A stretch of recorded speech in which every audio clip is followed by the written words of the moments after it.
The Book of Genesis. In the beginning, God created the heavens and the earth.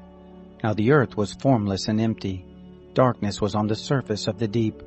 God's Spirit was hovering over the surface of the waters. God said, "Let there be light," and there was light. God saw the light and saw that it was good. God divided the light from the darkness.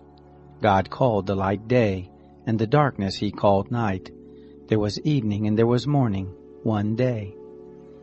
God said, "Let there be an expanse in the midst of the waters, and let it divide the waters from the waters." God made the expanse and divided the waters which were under the expanse from the waters which were above the expanse, and it was so.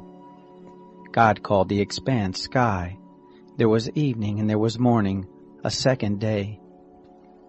God said, "Let the waters under the sky be gathered together to one place, and let the dry land appear," and it was so.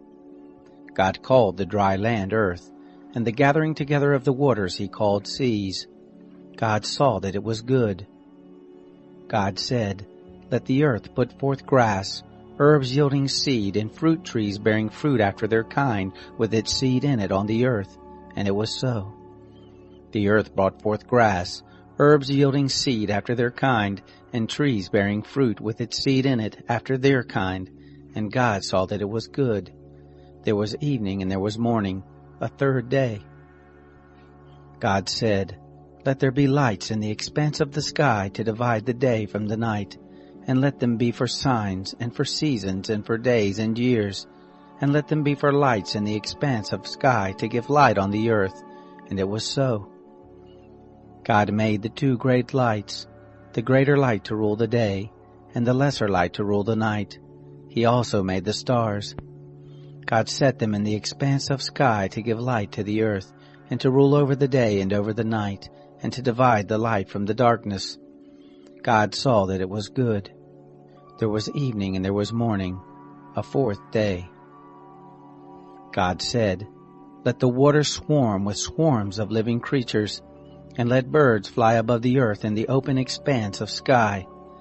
God created the large sea creatures, and every living creature that moves, with which the waters swarmed after their kind, and every winged bird after its kind.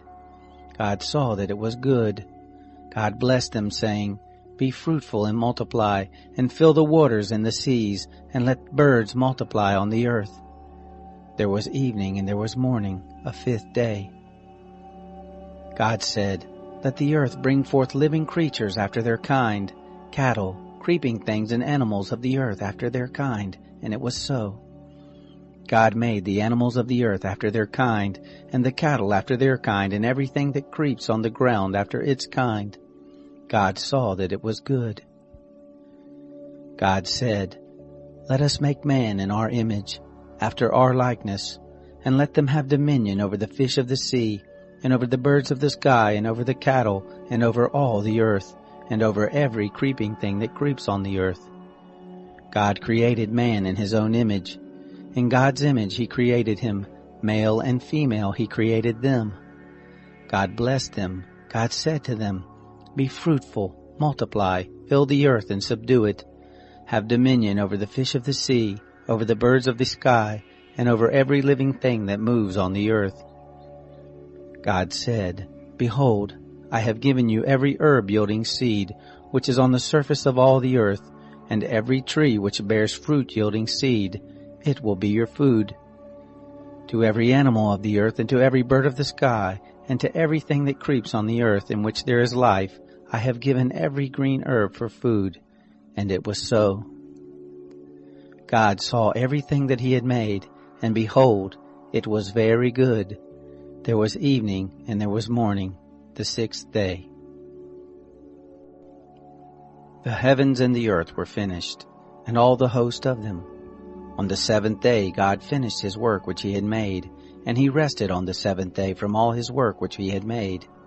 God blessed the seventh day, and made it holy, because he rested in it from all his work which he had created and made. This is the history of the generations of the heavens and of the earth when they were created, in the day that the Lord God made earth and the heavens. No plant of the field was yet in the earth, and no herb of the field had yet sprung up, for the Lord God had not caused it to rain on the earth. There was not a man to till the ground, but a mist went up from the earth and watered the whole surface of the ground. The Lord God formed man from the dust of the ground, and breathed into his nostrils the breath of life, and man became a living soul. The Lord God planted a garden eastward in Eden, and there he put the man whom he had formed. Out of the ground the Lord God made every tree to grow that is pleasant to the sight and good for food, the tree of life also in the midst of the garden, and the tree of the knowledge of good and evil. A river went out of Eden to water the garden, and from there it was parted, and became 4 heads. The name of the first is Pishon. This is the one which flows through the whole land of Havilah, where there is gold, and the gold of that land is good. There is aromatic resin and the onyx stone. The name of the second river is Gihon, the same river that flows through the whole land of Cush. The name of the third river is Hiddekel. This is the one which flows in front of Assyria. The fourth river is the Euphrates. The Lord God took the man and put him into the Garden of Eden to dress it and to keep it. The Lord God commanded the man, saying, Of every tree of the garden you may freely eat, but of the tree of the knowledge of good and evil you shall not eat of it, for in the day that you eat of it you will surely die. The Lord God said, It is not good that the man should be alone. I will make him a helper suitable for him. Out of the ground the Lord God formed every animal of the field and every bird of the sky, and brought them to the man to see what he would call them. Whatever the man called every living creature, that was its name. The man gave names to all cattle, and to the birds of the sky, and to every animal of the field. But for the man there was not found a helper suitable for him. The Lord God caused a deep sleep to fall on the man, and he slept. And he took one of his ribs and closed up the flesh in its place. He made the rib which the Lord God had taken from the man into a woman, and brought her to the man. The man said, This is now bone of my bones, and flesh of my flesh. She will be called woman, because she was taken out of man. Therefore a man will leave his father and his mother, and will join with his wife, and they will be one flesh. They were both naked, the man and his wife, and were not ashamed. Now the serpent was more subtle than any animal of the field which the Lord God had made. He said to the woman, Yes, has God said, You shall not eat of any tree of the garden? The woman said to the serpent, Of the fruit of the trees of the garden we may eat, but of the fruit of the tree which is in the midst of the garden God has said, You shall not eat of it, neither shall you touch it, lest you die. The serpent said to the woman, You won't surely die, for God knows that in the day you eat it, your eyes will be opened, and you will be like God, knowing good and evil. When the woman saw that the tree was good for food, and that it was a delight to the eyes, and that the tree was to be desired to make one wise, she took of the fruit of it and ate. And she gave some to her husband with her, and he ate. Both of their eyes were opened, and they knew that they were naked. They sewed fig leaves together and made themselves aprons. They heard the voice of the Lord God walking in the garden in the cool of the day, and the man and his wife hid themselves from the presence of the Lord God among the trees of the garden. The Lord God called to the man and said to him, Where are you? The man said, I heard your voice in the garden, and I was afraid, because I was naked, and I hid myself. God said, Who told you that you were naked? Have you eaten from the tree that I commanded you not to eat from? The man said, The woman whom you gave to be with me, she gave me of the tree, and I ate. The Lord God said to the woman, What is this you have done? The woman said, The serpent deceived me, and I ate. The Lord God said to the serpent, Because you have done this, cursed are you above all cattle, and above every animal of the field. On your belly shall you go, and you shall eat dust all the days of your life. I will put enmity between you and the woman, and between your offspring and her offspring. He will bruise your head, and you will bruise his heel. To the woman he said, I will greatly multiply your pain in childbirth. In pain you will bring forth children. Your desire will be for your husband, and he will rule over you."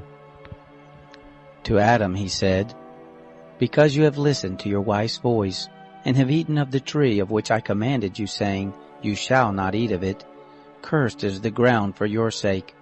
In toil you will eat of it all the days of your life. Thorns also and thistles will it bring forth to you, and you will eat the herb of the field.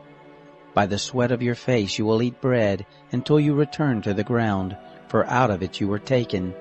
For you are dust, and to dust you shall return." The man called his wife Eve, because she was the mother of all living.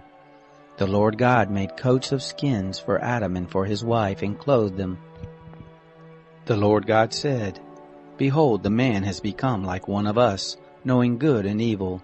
Now, lest he put forth his hand, and also take of the tree of life, and eat, and live forever." Therefore the Lord God sent him forth from the Garden of Eden, to till the ground from whence he was taken. So he drove out the man, and he placed cherubs at the east of the Garden of Eden, and the flame of a sword which turned every way, to guard the way to the tree of life. The man knew Eve his wife. She conceived and gave birth to Cain, and said, "I have gotten a man with the Lord's help." Again she gave birth to Cain's brother Abel. Abel was a keeper of sheep, but Cain was a tiller of the ground. As time passed, it happened that Cain brought an offering to the Lord from the fruit of the ground. Abel also brought some of the firstborn of his flock and of the fat of it. The Lord respected Abel and his offering, but he didn't respect Cain and his offering. Cain was very angry, and the expression on his face fell. The Lord said to Cain, "Why are you angry? Why has the expression of your face fallen? If you do well, will it not be lifted up? If you don't do well, sin crouches at the door. Its desire is for you, but you are to rule over it." Cain said to Abel his brother, "Let's go into the field." It happened when they were in the field, that Cain rose up against Abel his brother and killed him. The Lord said to Cain, "Where is Abel, your brother?" He said, "I don't know. Am I my brother's keeper?" The Lord said, "What have you done?" "The voice of your brother's blood cries to me from the ground. Now you are cursed because of the ground, which has opened its mouth to receive your brother's blood from your hand. From now on, when you till the ground, it won't yield its strength to you. You shall be a fugitive and a wanderer in the earth." Cain said to the Lord, "My punishment is greater than I can bear. Behold, you have driven me out this day from the surface of the ground. I will be hidden from your face, and I will be a fugitive and a wanderer in the earth. It will happen that whoever finds me will kill me."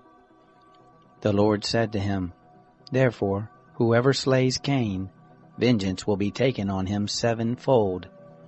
The Lord appointed a sign for Cain, lest any finding him should strike him.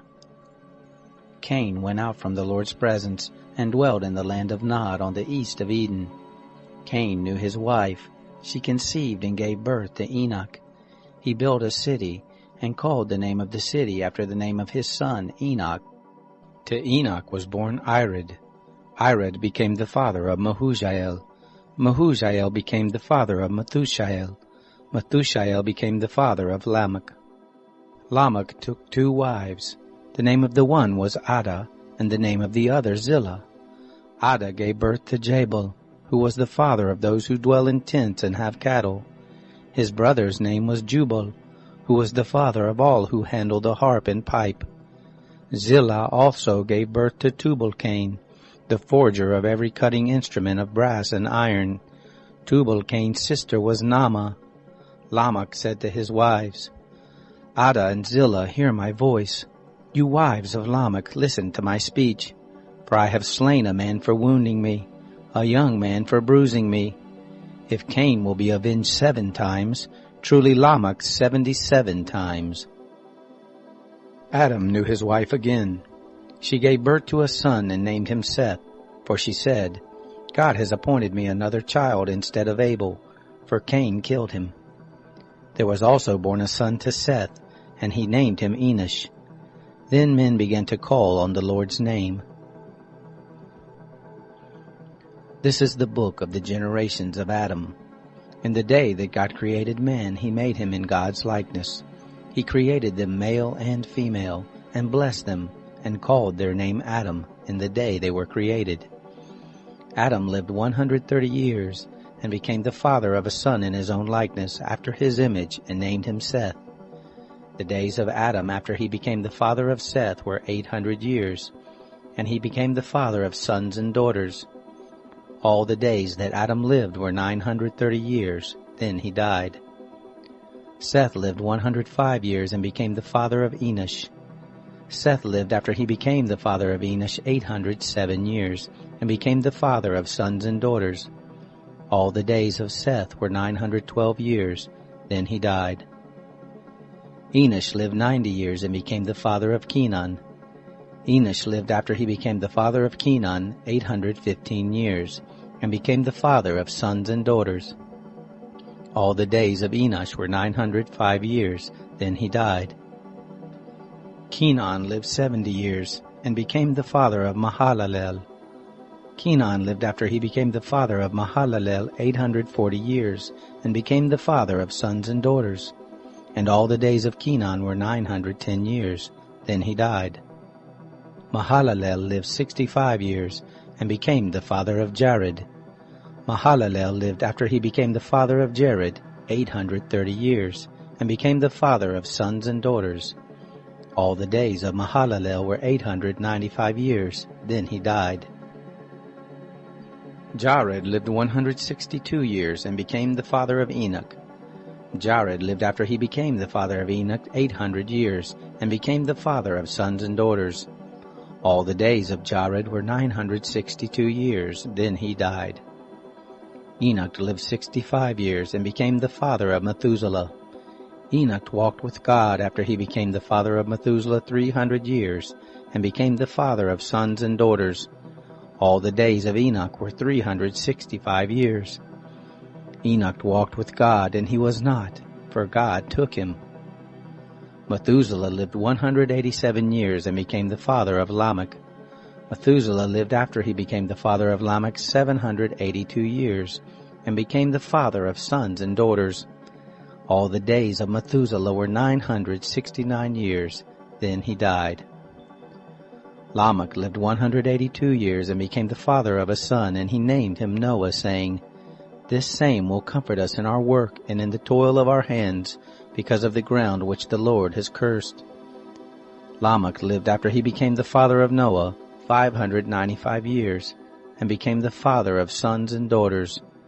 All the days of Lamech were 777 years, then he died.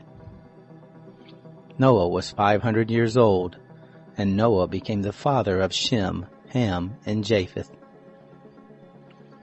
It happened when men began to multiply on the surface of the ground, and daughters were born to them, that God's sons saw that men's daughters were beautiful, and they took for themselves wives of all that they chose. The Lord said, "My spirit will not strive with man forever, because he also is flesh, yet will his days be 120 years. The Nephilim were in the earth in those days, and also after that, when God's sons came to men's daughters. They bore children to them. The same were the mighty men who were of old, men of renown. The Lord saw that the wickedness of man was great in the earth, and that every imagination of the thoughts of his heart was only evil continually. The Lord was sorry that he had made man on the earth, and it grieved him in his heart. The Lord said, "I will destroy man whom I have created from the surface of the ground, man, along with animals, creeping things, and birds of the sky, for I am sorry that I have made them." But Noah found favor in the Lord's eyes. This is the history of the generations of Noah. Noah was a righteous man, blameless among the people of his time. Noah walked with God. Noah became the father of 3 sons, Shem, Ham, and Japheth.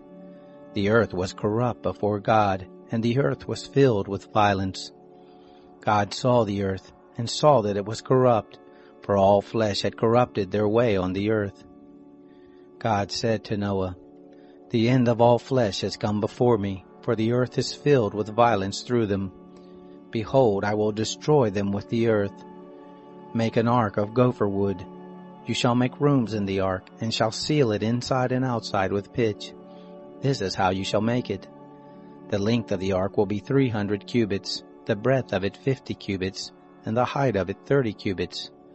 You shall make a roof in the ark, and to a cubit shall you finish it upward. You shall set the door of the ark in the side of it. You shall make it with lower, second, and third levels. I, even I, do bring the flood of waters on this earth to destroy all flesh having the breath of life from under the sky. Everything that is in the earth will die. But I will establish my covenant with you. You shall come into the ark, you, your sons, your wife, and your sons' wives with you. Of every living thing of all flesh, you shall bring 2 of every sort into the ark, to keep them alive with you. They shall be male and female. Of the birds after their kind, of the cattle after their kind, of every creeping thing of the ground after its kind, 2 of every sort shall come to you to keep them alive. Take with you of all food that is eaten, and gather it to you, and it will be food for you and for them. Thus Noah did, according to all that God commanded him, so he did. The Lord said to Noah, Come with all of your household into the ark, for I have seen your righteousness before me in this generation. You shall take 7 pairs of every clean animal with you, the male and his female. Of the animals that are not clean, take 2, the male and his female. Also of the birds of the sky, 7 and 7, male and female, to keep seed alive on the surface of all the earth. In 7 days I will cause it to rain on the earth for 40 days and 40 nights.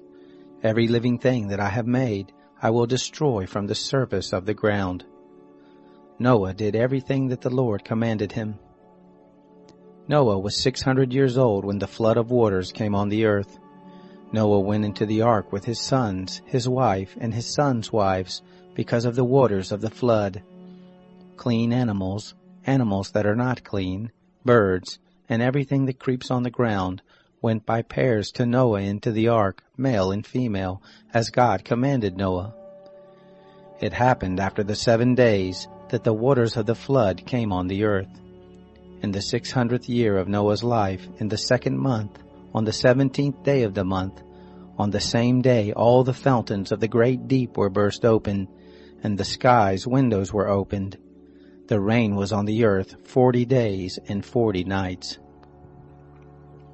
In the same day, Noah and Shem, Ham, and Japheth, the sons of Noah, and Noah's wife, and the 3 wives of his sons with them, entered into the ark, they and every animal after its kind, all the cattle after their kind, every creeping thing that creeps on the earth after its kind, and every bird after its kind, every bird of every sort. They went to Noah into the ark by pairs of all flesh with the breath of life in them. Those who went in, male and female of all flesh, as God commanded him, and the Lord shut him in. The flood was 40 days on the earth. The waters increased and lifted up the ark, and it was lifted up above the earth. The waters prevailed and increased greatly on the earth, and the ark floated on the surface of the waters. The waters prevailed exceedingly on the earth. All the high mountains that were under the whole sky were covered. The waters prevailed 15 cubits upward, and the mountains were covered. All flesh died that moved on the earth, including birds, cattle, animals, every creeping thing that creeps on the earth, and every man. All in whose nostrils was the breath of the Spirit of life, of all that was on the dry land, died. Every living thing was destroyed that was on the surface of the ground, including man, cattle, creeping things, and the birds of the sky. They were destroyed from the earth. Only Noah was left, and those who were with him in the ark. The waters prevailed on the earth 150 days. God remembered Noah, all the animals, and all the cattle that were with him in the ark. And God made a wind to pass over the earth. The waters subsided. The deep's fountains and the sky's windows were also stopped, and the rain from the sky was restrained. The waters receded from off the earth continually. After the end of 150 days, the waters decreased. The ark rested in the 7th month, on the 17th day of the month, on Ararat's mountains. The waters receded continually until the 10th month. In the 10th month, on the 1st day of the month, the tops of the mountains were seen. It happened at the end of 40 days that Noah opened the window of the ark which he had made, and he sent forth a raven. It went back and forth until the waters were dried up from off the earth. He sent forth a dove from him to see if the waters were abated from off the surface of the ground. But the dove found no place to rest her foot, and she returned to him into the ark, for the waters were on the surface of the whole earth. He put forth his hand and took her, and brought her to him into the ark. He stayed yet another 7 days, and again he sent forth the dove out of the ark. The dove came back to him at evening, and behold, in her mouth was an olive leaf plucked off. So Noah knew that the waters were abated from off the earth. He stayed yet another 7 days, and sent forth the dove, and she didn't return to him any more. It happened in the 601st year, in the 1st month, in the 1st day of the month, the waters were dried up from off the earth. Noah removed the covering of the ark and looked. He saw that the surface of the ground was dried. In the 2nd month, on the 27th day of the month, the earth was dry. God spoke to Noah, saying, Go forth from the ark, you and your wife, and your sons' wives with you. Bring forth with you every living thing that is with you of all flesh, including birds, cattle, and every creeping thing that creeps on the earth, that they may breed abundantly in the earth, and be fruitful and multiply on the earth. Noah went forth with his sons, his wife, and his sons' wives with him. Every animal, every creeping thing, and every bird, whatever moves on the earth after their families, went forth out of the ark. Noah built an altar to the Lord, and took of every clean animal, and of every clean bird, and offered burnt offerings on the altar. The Lord smelled the sweet savor. The Lord said in his heart, I will not again curse the ground any more for man's sake, because the imagination of man's heart is evil from his youth. Neither will I ever again strike everything living as I have done. While the earth remains, seed time and harvest, and cold and heat, and summer and winter, and day and night shall not cease. God blessed Noah and his sons, and said to them, Be fruitful and multiply, and replenish the earth. The fear of you and the dread of you will be on every animal of the earth, and on every bird of the sky. Everything that the ground teems with, and all the fish of the sea are delivered into your hand. Every moving thing that lives will be food for you. As the green herb, I have given everything to you. But flesh with the life of it, the blood of it, you shall not eat. I will surely require your blood of your lives. At the hand of every animal I will require it. At the hand of man, even at the hand of every man's brother, I will require the life of man. Whoever sheds man's blood, by man will his blood be shed, for in the image of God made he man. Be fruitful and multiply. Bring forth abundantly in the earth, and multiply in it. God spoke to Noah and to his sons with him, saying, As for me, behold, I establish my covenant with you, and with your offspring after you, and with every living creature that is with you, the birds, the cattle, and every animal of the earth with you. Of all that go out of the ark, even every animal of the earth, I will establish my covenant with you. Neither will all flesh be cut off any more by the waters of the flood, neither will there any more be a flood to destroy the earth. God said, This is the token of the covenant which I make between me and you, and every living creature that is with you, for perpetual generations. I set my rainbow in the cloud, and it will be for a sign of a covenant between me and the earth. It will happen, when I bring a cloud over the earth, that the rainbow will be seen in the cloud, and I will remember my covenant, which is between me and you, and every living creature of all flesh, and the waters will no more become a flood to destroy all flesh. The rainbow will be in the cloud.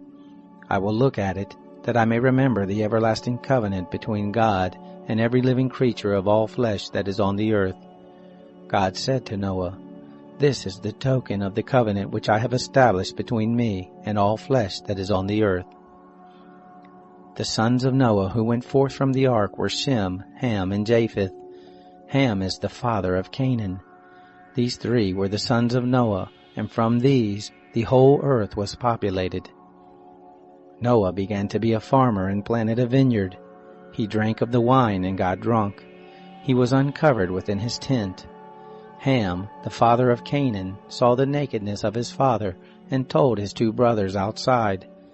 Shem and Japheth took a garment and laid it on both their shoulders, went in backwards, and covered the nakedness of their father. Their faces were backwards, and they didn't see their father's nakedness. Noah awoke from his wine and knew what his youngest son had done to him. He said, "Cursed be Canaan. A servant of servants will he be to his brothers." He said, "Blessed be the Lord, the God of Shem. Let Canaan be his servant." God enlarged Japheth. Let him dwell in the tents of Shem. Let Canaan be his servant. Noah lived 350 years after the flood. All the days of Noah were 950 years. Then he died. Now this is the history of the generations of the sons of Noah, and of Shem, Ham, and Japheth. Sons were born to them after the flood. The sons of Japheth: Gomer, Magog, Madai, Javan, Tubal, Meshech, and Tiras. The sons of Gomer: Ashkenaz, Riphath, and Togarmah. The sons of Javan: Elisha, Tarshish, Kittim, and Dodanim. Of these were the isles of the nations divided in their lands, everyone after his language, after their families in their nations. The sons of Ham: Cush, Mizraim, Put, and Canaan. The sons of Cush: Seba, Havilah, Sabta, Rama, and Sabtika. The sons of Rama: Sheba and Dedan. Cush became the father of Nimrod. He began to be a mighty one in the earth. He was a mighty hunter before the Lord. Therefore it is said, like Nimrod, a mighty hunter before the Lord. The beginning of his kingdom was Babel, Erech, Akkad, and Calneh in the land of Shinar. Out of that land he went forth into Assyria and built Nineveh, Rehoboth, Ir, Kala, and Resen between Nineveh and Kala. The same is the great city. Mizraim became the father of Ludum, Anamim, Lehabim, and Naphtuhim, Pathrusim, Casluhim, which the Philistines descended from, and Caphtorim. Canaan became the father of Sidon, his firstborn, Heth, the Jebusite, the Amorite, the Girgashite, the Hivite, the Archite, the Sinite, the Arvadite, the Zemarite, and the Hamathite. Afterward the families of the Canaanites were spread abroad. The border of the Canaanites was from Sidon, as you go toward Gerar to Gaza, as you go toward Sodom, Gomorrah, Admah, and Zeboim to Lasha. These are the sons of Ham, after their families, after their languages, in their lands, in their nations. To Shem, the father of all the children of Eber, the elder brother of Japheth, to him also were born children. The sons of Shem: Elam, Asher, Arpachshad, Lud, and Aram. The sons of Aram: Uz, Hul, Gether, and Mash. Arpachshad became the father of Shelah. Shelah became the father of Eber. To Eber were born two sons. The name of the one was Peleg, for in his days was the earth divided. His brother's name was Joktan. Joktan became the father of Almodad, Sheleph, Hazmarpheth, Jerah, Hadoram, Husal, Dikla, Obal, Abimael, Sheba, Ophir, Havilah, and Jobab. All these were the sons of Joktan. Their dwelling was from Misha as you go toward Sephar, the mountain of the east. These are the sons of Shem after their families, after their languages, in their lands, after their nations. These are the families of the sons of Noah after their generations in their nations. Of these were the nations divided in the earth after the flood. The whole earth was of one language and of one speech. It happened, as they traveled east, that they found a plain in the land of Shinar, and they lived there. They said one to another, Come, let's make brick and burn them thoroughly. They had brick for stone, and they used tar for mortar. They said, Come, let's build us a city and a tower, whose top reaches to the sky, and let's make us a name, lest we be scattered abroad on the surface of the whole earth. The Lord came down to see the city and the tower which the children of men built. The Lord said, Behold, they are one people, and they have all one language, and this is what they begin to do. Now nothing will be withheld from them which they intend to do. Come, let's go down, and there confuse their language, that they may not understand one another's speech. So the Lord scattered them abroad from there on the surface of all the earth. They stopped building the city. Therefore the name of it was called Babel, because the Lord confused the language of all the earth there. From there the Lord scattered them abroad on the surface of all the earth. This is the history of the generations of Shem. Shem was 100 years old, and became the father of Arpachshad 2 years after the flood. Shem lived after he became the father of Arpachshad 500 years, and became the father of sons and daughters. Arpachshad lived 35 years, and became the father of Shelah. Arpachshad lived after he became the father of Shelah 403 years, and became the father of sons and daughters. Shelah lived 30 years, and became the father of Eber. And Shelah lived after he became the father of Eber 403 years, and became the father of sons and daughters. Eber lived 34 years, and became the father of Peleg. Eber lived after he became the father of Peleg 430 years, and became the father of sons and daughters. Peleg lived 30 years, and became the father of Reu.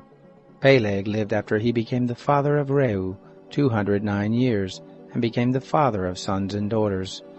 Reu lived 32 years, and became the father of Serug. Reu lived after he became the father of Serug 207 years, and became the father of sons and daughters. Serug lived 30 years, and became the father of Nahor. Serug lived after he became the father of Nahor 200 years, and became the father of sons and daughters. Nahor lived 29 years, and became the father of Terah. Nahor lived after he became the father of Terah 119 years, and became the father of sons and daughters. Terah lived 70 years, and became the father of Abram, Nahor, and Haran. Now this is the history of the generations of Terah. Terah became the father of Abram, Nahor, and Haran. Haran became the father of Lot. Haran died before his father Terah in the land of his birth, in Ur of the Chaldees. Abram and Nahor took wives. The name of Abram's wife was Sarai, and the name of Nahor's wife Milcah, the daughter of Haran, who was also the father of Iscah. Sarai was barren. She had no child. Terah took Abram his son, Lot the son of Haran his son's son, and Sarai his daughter-in-law, his son Abram's wife. They went forth from Ur of the Chaldees to go into the land of Canaan. They came to Haran and lived there. The days of Terah were 205 years. Terah died in Haran. Now the Lord said to Abram, Get out of your country, and from your relatives, and from your father's house, to the land that I will show you. I will make of you a great nation. I will bless you, and make your name great. You will be a blessing. I will bless those who bless you, and I will curse him who curses you. In you will all the families of the earth be blessed. So Abram went as the Lord had spoken to him. Lot went with him. Abram was 75 years old when he departed out of Haran. Abram took Sarai his wife, Lot his brother's son, all their substance that they had gathered, and the souls who they had gotten in Haran. And they went forth to go into the land of Canaan, and into the land of Canaan they came. Abram passed through the land to the place of Shechem, to the oak of Moreh. The Canaanite was then in the land. The Lord appeared to Abram and said, I will give this land to your seed. He built an altar there to the Lord who appeared to him. He left from there to the mountain on the east of Bethel, and pitched his tent, having Bethel on the west and Ai on the east. There he built an altar to the Lord, and called on the name of the Lord. Abram traveled, going on still toward the south. There was a famine in the land. Abram went down into Egypt to live as a foreigner there, for the famine was sore in the land. It happened, when he was come near to enter into Egypt, that he said to Sarai his wife, "See now, I know that you are a beautiful woman to look on. It will happen, when the Egyptians will see you, that they will say, 'This is his wife.' They will kill me, but they will save you alive. Please say that you are my sister, that it may be well with me for your sake, and that my soul may live because of you." It happened that when Abram had come into Egypt, the Egyptians saw that the woman was very beautiful. The princes of Pharaoh saw her and praised her to Pharaoh, and the woman was taken into Pharaoh's house. He dealt well with Abram for her sake. He had sheep and oxen and male donkeys, and men servants and maid servants and female donkeys and camels. The Lord plagued Pharaoh and his house with great plagues because of Sarai, Abram's wife. Pharaoh called Abram and said, "What is this that you have done to me? Why didn't you tell me that she was your wife? Why did you say, 'She is my sister,' so that I took her to be my wife? Now therefore, see your wife, take her and go your way." Pharaoh gave men charge concerning him, and they brought him on the way and his wife and all that he had. Abram went up out of Egypt, he, his wife, all that he had, and Lot with him, into the south. Abram was very rich in cattle, in silver, and in gold. He went on his journeys from the south even to Bethel, to the place where his tent had been at the beginning, between Bethel and Ai, to the place of the altar, which he had made there at the first. There Abram called on the name of the Lord. Lot also, who went with Abram, had flocks and herds and tents. The land was not able to bear them, that they might live together, for their substance was great, so that they could not live together. There was strife between the herdsmen of Abram's cattle and the herdsmen of Lot's cattle, and the Canaanite and the Perizzite lived then in the land. Abram said to Lot, "Please, let there be no strife between me and you, and between my herdsmen and your herdsmen, for we are relatives. Isn't the whole land before you?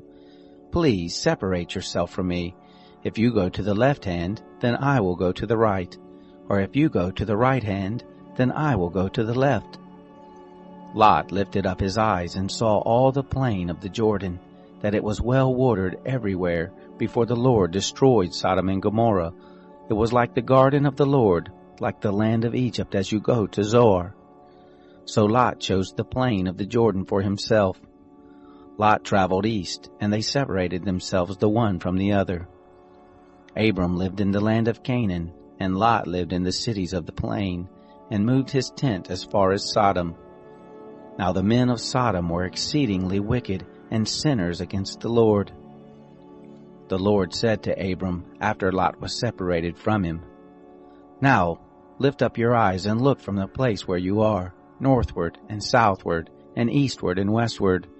For all the land which you see I will give to you, and to your offspring forever. I will make your offspring as the dust of the earth, so that if a man can number the dust of the earth, then your seed may also be numbered. Arise, walk through the land in the length of it and in the breadth of it, for I will give it to you." Abram moved his tent and came and lived by the oaks of Mamre, which are in Hebron, and built an altar there to the Lord. It happened in the days of Amraphel, king of Shinar, Arioch, king of Elasar, Kedorlaomer, king of Elam, and Tidal, king of Goim, that they made war with Bera, king of Sodom, and with Birsha, king of Gomorrah, Shinab, king of Admah, and Shemabir, king of Zeboim, and the king of Bela, the same is Zoar. All these joined together in the valley of Siddim, the same as the Salt Sea. 12 years they served Kedorlaomer, and in the 13th year they rebelled. In the 14th year Kedorlaomer came, and the kings who were with him, and struck the Rephaim in Ashtaroth Karnaim, and the Zuzim in Ham, and the Imim in Shaveh Kiriathaim, and the Horites in their Mount Seir, to El Paran, which is by the wilderness. They returned and came to En Mishpat, the same as Kadesh, and struck all the country of the Amalekites, and also the Amorites that lived in Hazazon Tamar. There went out the king of Sodom, and the king of Gomorrah, and the king of Admah, and the king of Zeboim, and the king of Bela, the same is Zoar. And they set the battle in array against them in the valley of Siddim, against Kedorlaomer king of Elam, and Tidal king of Goim, and Amraphel king of Shinar, and Arioch king of Elasar, 4 kings against the 5. Now the valley of Siddim was full of tar pits, and the kings of Sodom and Gomorrah fled, and they fell there, and those who remained fled to the mountain. They took all the goods of Sodom and Gomorrah, and all their food, and went their way. They took Lot, Abram's brother's son, who lived in Sodom, and his goods, and departed. One who had escaped came and told Abram the Hebrew. Now he lived by the oaks of Mamre, the Amorite, brother of Eshcol, and brother of Aner, and these were allies of Abram. When Abram heard that his relative was taken captive, he led forth his trained men, born in his house, 318, and pursued as far as Dan. He divided himself against them by night, he and his servants, and struck them, and pursued them to Hobah, which is on the left hand of Damascus. He brought back all the goods, and also brought back his relative Lot and his goods, and the women also and the people. The king of Sodom went out to meet him, after his return from the slaughter of Kedorlaomer, and the kings who were with him, at the valley of Shaveh, the same is the king's valley. Melchizedek king of Salem brought forth bread and wine, and he was priest of God Most High. He blessed him and said, Blessed be Abram of God Most High, possessor of heaven and earth, and blessed be God Most High, who has delivered your enemies into your hand. Abram gave him 1/10 of all. The king of Sodom said to Abram, Give me the people, and take the goods to yourself. Abram said to the king of Sodom, I have lifted up my hands to the Lord God Almighty, possessor of heaven and earth, that I will not take a thread, nor a shoe latchet, nor anything that is yours, lest you should say, I have made Abram rich, except only that which the young men have eaten, and the portion of the men who went with me, Aner, Eshcol, and Mamre, let them take their portion. After these things the word of the Lord came to Abram in a vision, saying, Don't be afraid, Abram. I am your shield, your exceedingly great reward.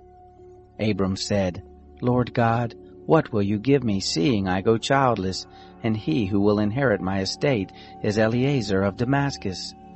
Abram said, Behold, to me you have given no seed, and behold, one born in my house is my heir. Behold, the word of the Lord came to him, saying, This man will not be your heir, but he who will come forth out of your own body will be your heir. The Lord brought him outside and said, Look now toward the sky, and count the stars if you are able to count them. He said to Abram, So shall your seed be. He believed in the Lord, and he reckoned it to him for righteousness. He said to him, I am the Lord who brought you out of Ur of the Chaldees, to give you this land to inherit it. He said, Lord God, how will I know that I will inherit it? He said to him, Take me a heifer 3 years old, a female goat 3 years old, a ram 3 years old, a turtle dove, and a young pigeon. He took him all these and divided them in the middle, and laid each half opposite the other, but he didn't divide the birds. The birds of prey came down on the carcasses, and Abram drove them away. When the sun was going down, a deep sleep fell on Abram. Now terror and great darkness fell on him. He said to Abram, Know for sure that your seed will live as foreigners in a land that is not theirs, and will serve them. They will afflict them 400 years. I will also judge that nation whom they will serve. Afterward they will come out with great substance. But you will go to your fathers in peace. You will be buried in a good old age. In the 4th generation they will come here again, for the iniquity of the Amorite is not yet full.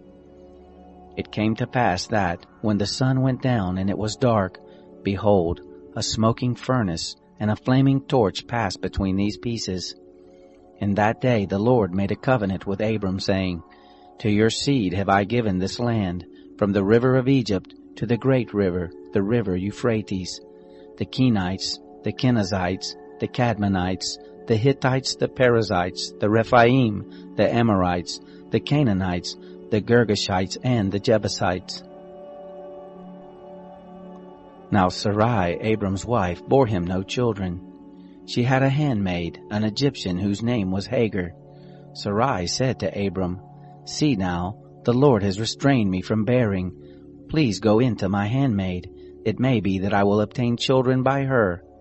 Abram listened to the voice of Sarai. Sarai, Abram's wife, took Hagar the Egyptian, her handmaid, after Abram had lived 10 years in the land of Canaan, and gave her to Abram her husband to be his wife. He went in to Hagar, and she conceived. When she saw that she had conceived, her mistress was despised in her eyes. Sarai said to Abram, This wrong is your fault. I gave my handmaid into your bosom, and when she saw that she had conceived, I was despised in her eyes. The Lord judge between me and you. But Abram said to Sarai, Behold, your maid is in your hand. Do to her whatever is good in your eyes. Sarai dealt harshly with her, and she fled from her face. The angel of the Lord found her by a fountain of water in the wilderness, by the fountain in the way to Shur. He said, Hagar, Sarai's handmaid, where did you come from? Where are you going? She said, I am fleeing from the face of my mistress Sarai. The angel of the Lord said to her, Return to your mistress and submit yourself under her hands. The angel of the Lord said to her, I will greatly multiply your seed, and they will not be numbered for multitude.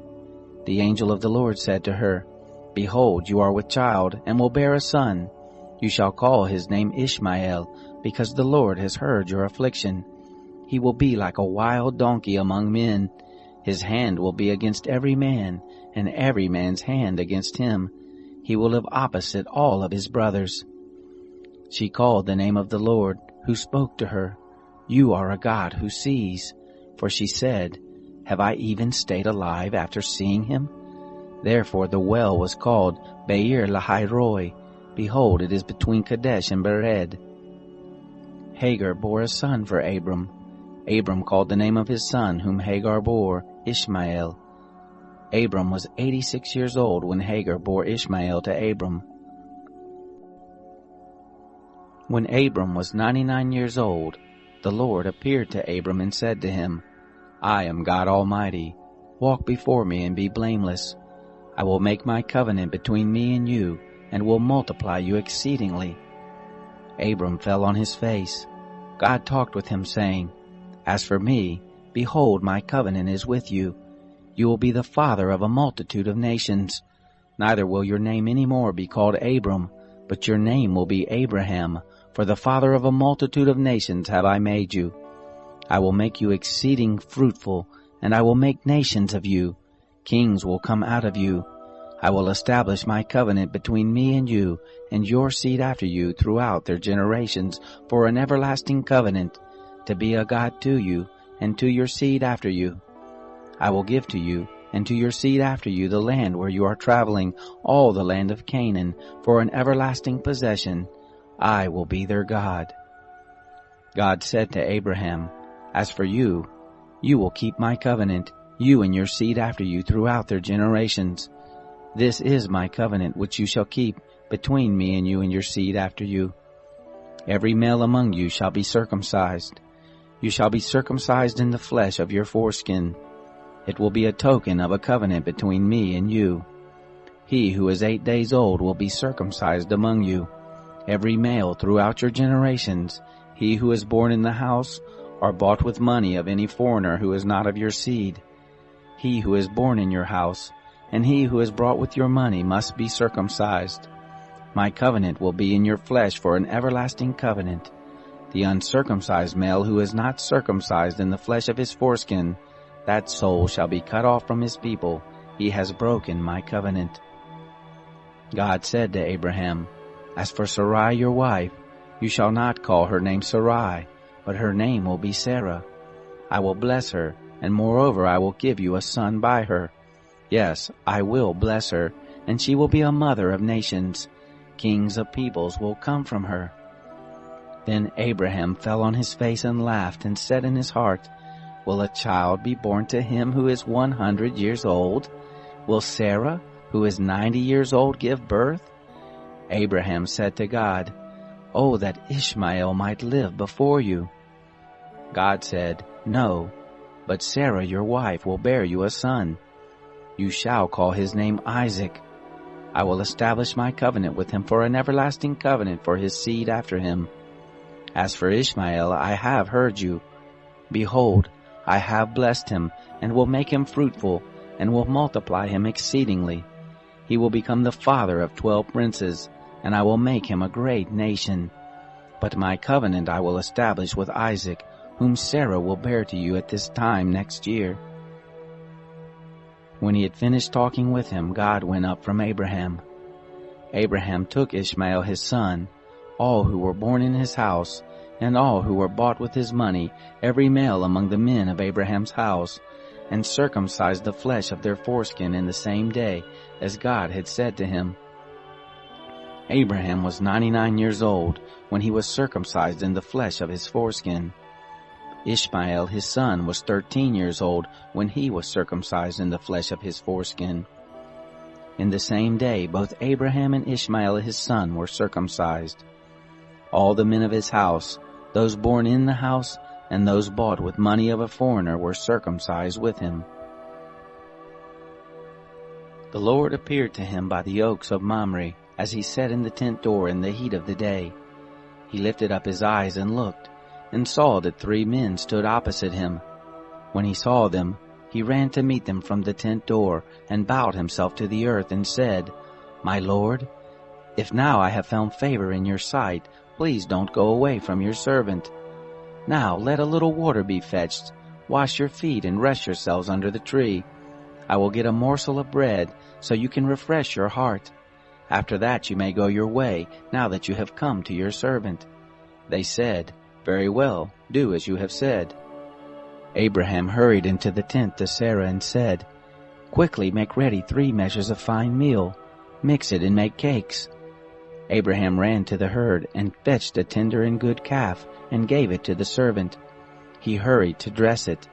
He took butter, milk, and the calf which he had dressed, and set it before them. He stood by them under the tree, and they ate. They said to him, "Where is Sarah your wife?" He said, "See, in the tent."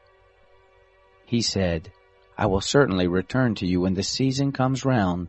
Behold, Sarah your wife will have a son." Sarah heard in the tent door which was behind him.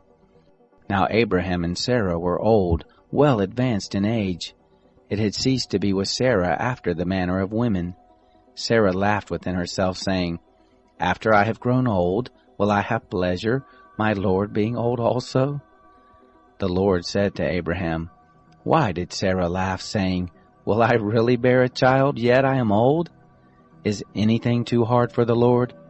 At the set time I will return to you, when the season comes round, and Sarah will have a son."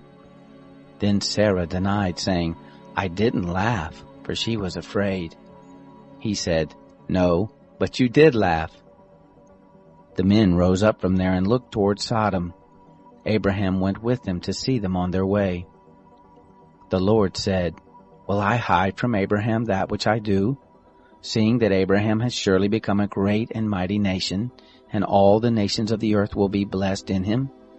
For I have known him, to the end that he may command his children and his household after him, that they may keep the way of the Lord, to do righteousness and justice, to the end that the Lord may bring on Abraham that which he has spoken of him."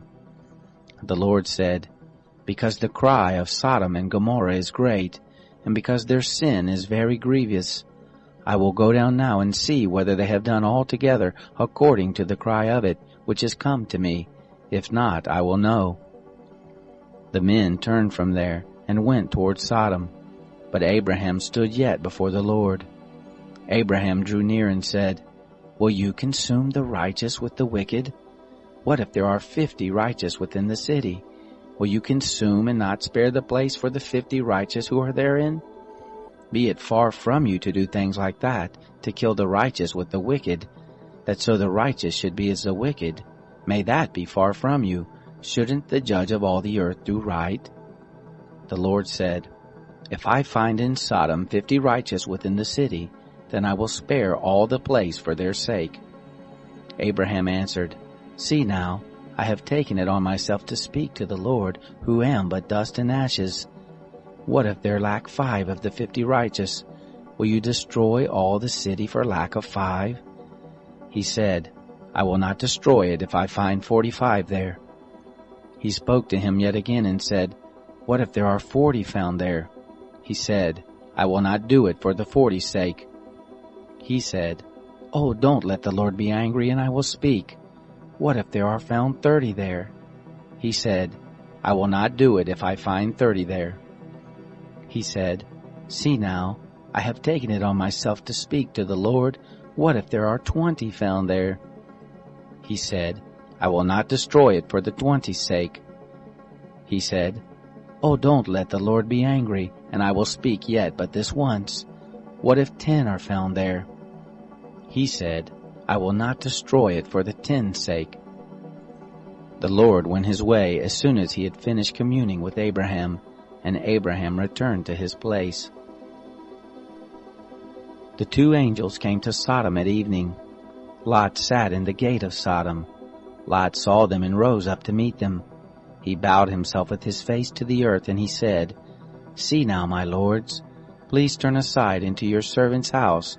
Stay all night, wash your feet, and you will rise up early and go on your way." They said, "No, but we will stay in the streets all night." He urged them greatly, and they came in with him and entered into his house. He made them a feast and baked unleavened bread, and they ate. But before they lay down, the men of the city, the men of Sodom, surrounded the house, both young and old, all the people from every quarter. They called to Lot and said to him, "Where are the men who came in to you this night? Bring them out to us, that we may have sex with them." Lot went out to them to the door and shut the door after him. He said, "Please, my brothers, don't act so wickedly. See now, I have 2 virgin daughters. Please let me bring them out to you, and do you to them as is good in your eyes. Only don't do anything to these men, because they have come under the shadow of my roof." They said, "Stand back." They said, "This fellow came in to live as a foreigner, and he appoints himself a judge. Now we will deal worse with you than with them." They pressed hard on the man, even Lot, and drew near to break the door. But the men put forth their hand, and brought Lot into the house to them, and shut the door. They struck the men who were at the door of the house with blindness, both small and great, so that they wearied themselves to find the door. The men said to Lot, "Do you have anybody else here? Sons-in-law, your sons, your daughters, and whoever you have in the city, bring them out of the place, for we will destroy this place, because the cry of them is grown great before the Lord. The Lord has sent us to destroy it." Lot went out and spoke to his sons-in-law, who were pledged to marry his daughters, and said, "Get up, get out of this place, for the Lord will destroy the city." But he seemed to his sons-in-law to be joking. When the morning arose, then the angels hurried Lot, saying, "Arise, take your wife, and your 2 daughters who are here, lest you be consumed in the iniquity of the city." But he lingered, and the men laid hold on his hand, and on the hand of his wife, and on the hand of his 2 daughters, the Lord being merciful to him, and they took him out, and set him outside of the city. It came to pass, when they had taken them out, that he said, "Escape for your life. Don't look behind you, neither stay anywhere in the plain. Escape to the mountain, lest you be consumed." Lot said to them, "Oh, not so, my lord. See now, your servant has found favor in your sight, and you have magnified your loving kindness, which you have shown to me in saving my life. I can't escape to the mountain, lest evil overtake me and I die. See now, this city is near to flee to, and it is a little one. Oh, let me escape there. Isn't it a little one? And my soul will live." He said to him, "Behold, I have granted your request concerning this thing also, that I will not overthrow the city of which you have spoken. Hurry, escape there, for I can't do anything until you get there." Therefore the name of the city was called Zoar. The sun was risen on the earth when Lot came to Zoar. Then the Lord rained on Sodom and on Gomorrah sulfur and fire from the Lord out of the sky. He overthrew those cities, all the plain, all the inhabitants of the cities, and that which grew on the ground. But his wife looked back from behind him, and she became a pillar of salt. Abraham got up early in the morning to the place where he had stood before the Lord. He looked toward Sodom and Gomorrah, and toward all the land of the plain, and looked, and saw that the smoke of the land went up as the smoke of a furnace. It happened, when God destroyed the cities of the plain, that God remembered Abraham, and sent Lot out of the midst of the overthrow, when he overthrew the cities in which Lot lived. Lot went up out of Zoar, and lived in the mountain, and his 2 daughters with him, for he was afraid to live in Zoar. He lived in a cave with his 2 daughters. The firstborn said to the younger, Our father is old, and there is not a man in the earth to come into us after the manner of all the earth. Come, let's make our father drink wine, and we will lie with him, that we may preserve our father's seed. They made their father drink wine that night, and the firstborn went in and lay with her father. He didn't know when she lay down, nor when she arose. It came to pass on the next day that the firstborn said to the younger, Behold, I lay last night with my father. Let us make him drink wine again tonight. You go in and lie with him, that we may preserve our father's seed. They made their father drink wine that night also. The younger arose and lay with him. He didn't know when she lay down, nor when she arose. Thus both of Lot's daughters were with child by their father. The firstborn bore a son, and named him Moab. The same is the father of the Moabites to this day. The younger also bore a son, and called his name Ben-Ami. The same is the father of the children of Ammon to this day. Abraham traveled from there toward the land of the south, and lived between Kadesh and Shur.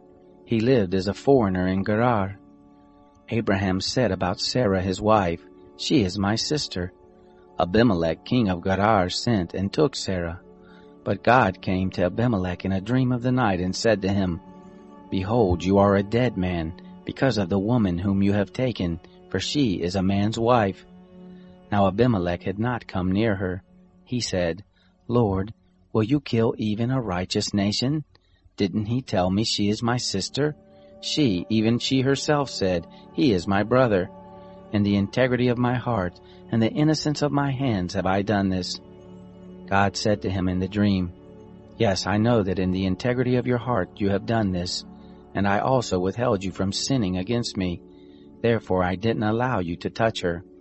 Now therefore restore the man's wife, for he is a prophet, and he will pray for you and you will live.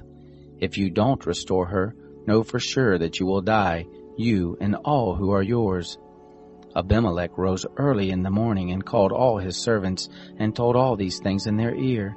The men were very scared. Then Abimelech called Abraham and said to him, What have you done to us? How have I sinned against you, that you have brought on me and on my kingdom a great sin? You have done deeds to me that ought not to be done. Abimelech said to Abraham, What did you see that you have done this thing? Abraham said, Because I thought, Surely the fear of God is not in this place. They will kill me for my wife's sake. Moreover, she is indeed my sister, the daughter of my father, but not the daughter of my mother, and she became my wife. It happened, when God caused me to wander from my father's house, that I said to her, This is your kindness which you shall show to me. Everywhere that we go, say of me, He is my brother. Abimelech took sheep and oxen, men servants and women servants, and gave them to Abraham, and restored Sarah his wife to him. Abimelech said, Behold, my land is before you, dwell where it pleases you. To Sarah he said, Behold, I have given your brother 1,000 pieces of silver. Behold, it is for you a covering of the eyes to all that are with you. In front of all you are vindicated.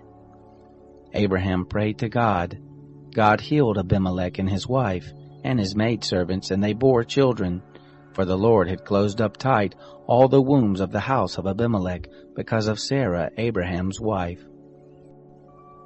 The Lord visited Sarah as he had said, And the Lord did to Sarah as he had spoken. Sarah conceived, and bore Abraham a son in his old age, at the set time of which God had spoken to him. Abraham called his son who was born to him, whom Sarah bare to him, Isaac. Abraham circumcised his son Isaac when he was 8 days old, as God had commanded him. Abraham was 100 years old when his son Isaac was born to him. Sarah said, God has made me laugh. Everyone who hears will laugh with me. She said, Who would have said to Abraham that Sarah would nurse children? For I have borne him a son in his old age. The child grew and was weaned. Abraham made a great feast on the day that Isaac was weaned. Sarah saw the son of Hagar the Egyptian, whom she had borne to Abraham, mocking. Therefore she said to Abraham, Cast out this handmaid and her son, for the son of this handmaid will not be heir with my son, even with Isaac. The thing was very grievous in Abraham's sight on account of his son. God said to Abraham, Don't let it be grievous in your sight because of the boy, and because of your handmaid. In all that Sarah says to you, listen to her voice, for from Isaac will your seed be called. Also of the son of the handmaid will I make a nation, because he is your seed. Abraham rose up early in the morning, and took bread and a bottle of water, and gave it to Hagar, putting it on her shoulder, and gave her the child, and sent her away. She departed and wandered in the wilderness of Beersheba. The water in the bottle was spent, and she cast the child under one of the shrubs. She went and sat down opposite him a good way off, about a bow shot away. For she said, Don't let me see the death of the child. She sat over against him and lifted up her voice and wept. God heard the voice of the boy. The angel of God called to Hagar out of the sky and said to her, What ails you, Hagar? Don't be afraid, for God has heard the voice of the boy where he is. Get up, lift up the boy and hold him in your hand, for I will make him a great nation. God opened her eyes, and she saw a well of water. She went, filled the bottle with water, and gave the boy drink. God was with the boy, and he grew. He lived in the wilderness, and became, as he grew up, an archer. He lived in the wilderness of Paran. His mother took a wife for him out of the land of Egypt. It happened at that time that Abimelech and Phicol, the captain of his host, spoke to Abraham, saying, God is with you in all that you do. Now therefore swear to me here by God that you will not deal falsely with me, nor with my son, nor with my son's son. But according to the kindness that I have done to you, you shall do to me, and to the land in which you have lived as a foreigner. Abraham said, I will swear. Abraham complained to Abimelech because of a water well which Abimelech's servants had violently taken away. Abimelech said, I don't know who has done this thing, neither did you tell me, neither did I hear of it until today. Abraham took sheep and oxen and gave them to Abimelech. Those two made a covenant. Abraham set 7 ewe lambs of the flock by themselves. Abimelech said to Abraham, What do these 7 ewe lambs which you have set by themselves mean? He said, You shall take these 7 ewe lambs from my hand, that it may be a witness to me that I have dug this well. Therefore he called that place Beersheba, because they both swore there. So they made a covenant at Beersheba. Abimelech rose up with Phicol, the captain of his host, and they returned into the land of the Philistines. Abraham planted a tamarisk tree in Beersheba, and called there on the name of the Lord, the everlasting God. Abraham lived as a foreigner in the land of the Philistines many days. It happened after these things that God tested Abraham and said to him, Abraham. He said, Here I am. He said, Now take your son, your only son whom you love, even Isaac, and go into the land of Moriah. Offer him there for a burnt offering on one of the mountains which I will tell you of. Abraham rose early in the morning and saddled his donkey, and took 2 of his young men with him and Isaac his son.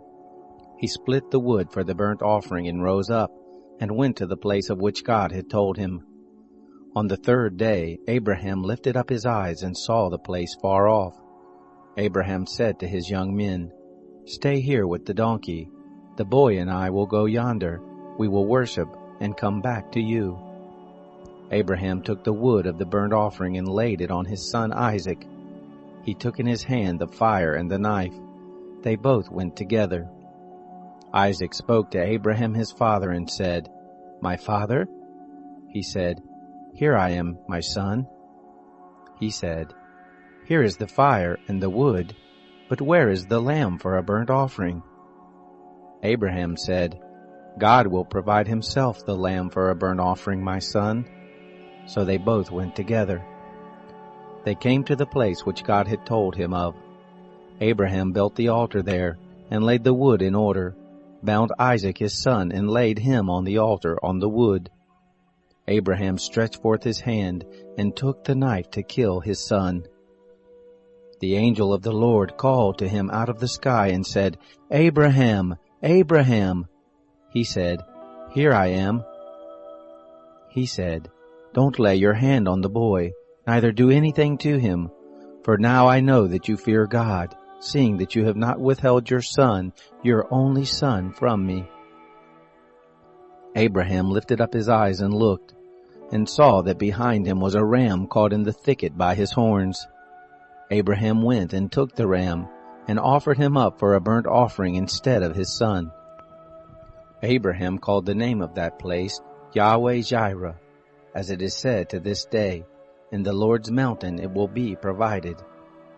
The angel of the Lord called to Abraham a second time out of the sky and said, "I have sworn by myself, says the Lord, because you have done this thing and have not withheld your son, your only son, that in blessing I will bless you, and in multiplying I will multiply your seed as the stars of the heavens, and as the sand which is on the seashore. Your seed will possess the gate of his enemies. In your seed will all the nations of the earth be blessed, because you have obeyed my voice." So Abraham returned to his young men, and they rose up and went together to Beersheba. Abraham lived at Beersheba. It happened after these things that it was told Abraham, saying, "Behold, Milcah, she also has borne children to your brother Nahor, Uz his firstborn, Buz his brother, Kemuel the father of Aram, Chesed, Hazo, Pildash, Jidlaph, and Bethuel. Bethuel became the father of Rebekah. These 8 Milcah bore to Nahor, Abraham's brother. His concubine, whose name was Reumah, also bare Tebah, Gaham, Tahash, and Maacah. Sarah lived 127 years. These were the years of Sarah's life. Sarah died in Kiriath Arba, the same is Hebron, in the land of Canaan. Abraham came to mourn for Sarah and to weep for her. Abraham rose up from before his dead and spoke to the children of Heth, saying, "I am a stranger and a foreigner living with you. Give me a possession of a burying place with you, that I may bury my dead out of my sight." The children of Heth answered Abraham, saying to him, "Hear us, my lord. You are a prince of God among us. In the choice of our tombs bury your dead. None of us will withhold from you his tomb, but that you may bury your dead." Abraham rose up and bowed himself to the people of the land, even to the children of Heth. He talked with them, saying, "If it be your mind that I should bury my dead out of my sight, hear me, and entreat for me to Ephron the son of Zohar, that he may give me the cave of Machpelah, which he has, which is in the end of his field. For the full price let him give it to me in the midst of you for a possession of a burying place." Now Ephron was sitting in the midst of the children of Heth. Ephron the Hittite answered Abraham in the hearing of the children of Heth, even of all who went in at the gate of his city, saying, "No, my lord, hear me. I give you the field, and I give you the cave that is in it. In the presence of the children of my people I give it to you. Bury your dead." Abraham bowed himself down before the people of the land. He spoke to Ephron in the audience of the people of the land, saying, "But if you will, please hear me. I will give the price of the field. Take it from me, and I will bury my dead there." Ephron answered Abraham, saying to him, "My lord, listen to me. What is a piece of land worth 400 shekels of silver between me and you? Therefore bury your dead." Abraham listened to Ephron. Abraham weighed to Ephron the silver which he had named in the audience of the children of Heth, 400 shekels of silver, according to the current merchant standard. So the field of Ephron, which was in Machpelah, which was before Mamre, the field, the cave which was therein, and all the trees that were in the field, that were in all the border of it round about, were made sure to Abraham for a possession in the presence of the children of Heth, before all who went in at the gate of his city. After this, Abraham buried Sarah his wife in the cave of the field of Machpelah before Mamre, the same is Hebron, in the land of Canaan. The field and the cave that is therein were made sure to Abraham for a possession of a burying place by the children of Heth. Abraham was old and well stricken in age. The Lord had blessed Abraham in all things. Abraham said to his servant, the elder of his house who ruled over all that he had, "Please put your hand under my thigh. I will make you swear by the Lord, the God of heaven and the God of the earth, that you shall not take a wife for my son of the daughters of the Canaanites among whom I live. But you shall go to my country and to my relatives, and take a wife for my son Isaac." The servant said to him, "What if the woman isn't willing to follow me to this land? Must I bring your son again to the land you came from?" Abraham said to him, "Beware that you don't bring my son there again. The Lord, the God of heaven, who took me from my father's house and from the land of my birth, who spoke to me and who swore to me, saying, 'I will give this land to your seed,' he will send his angel before you, and you shall take a wife for my son from there. If the woman isn't willing to follow you, then you shall be clear from this my oath. Only you shall not bring my son there again." The servant put his hand under the thigh of Abraham his master, and swore to him concerning this matter. The servant took 10 camels of his master's camels, and departed, having all goodly things of his master's in his hand. He arose and went to Mesopotamia, to the city of Nahor. He made the camels kneel down outside the city by the well of water at the time of evening, the time that women go out to draw water. He said, "Lord, the God of my master Abraham, please give me success this day, and show kindness to my master Abraham. Behold, I am standing by the spring of water. The daughters of the men of the city are coming out to draw water. Let it happen that the young lady to whom I will say, 'Please let down your pitcher that I may drink,' she will say, 'Drink, and I will also give your camels a drink.' Let the same be she who you have appointed for your servant Isaac. Thereby will I know that you have shown kindness to my master." It happened, before he had done speaking, that behold, Rebekah came out, who was born to Bethuel the son of Milcah, the wife of Nahor, Abraham's brother, with a pitcher on her shoulder. The young lady was very beautiful to look at, a virgin, neither had any man known her. She went down to the spring, filled her pitcher, and came up. The servant ran to meet her and said, "Please give me a drink, a little water from your pitcher." She said, "Drink, my lord."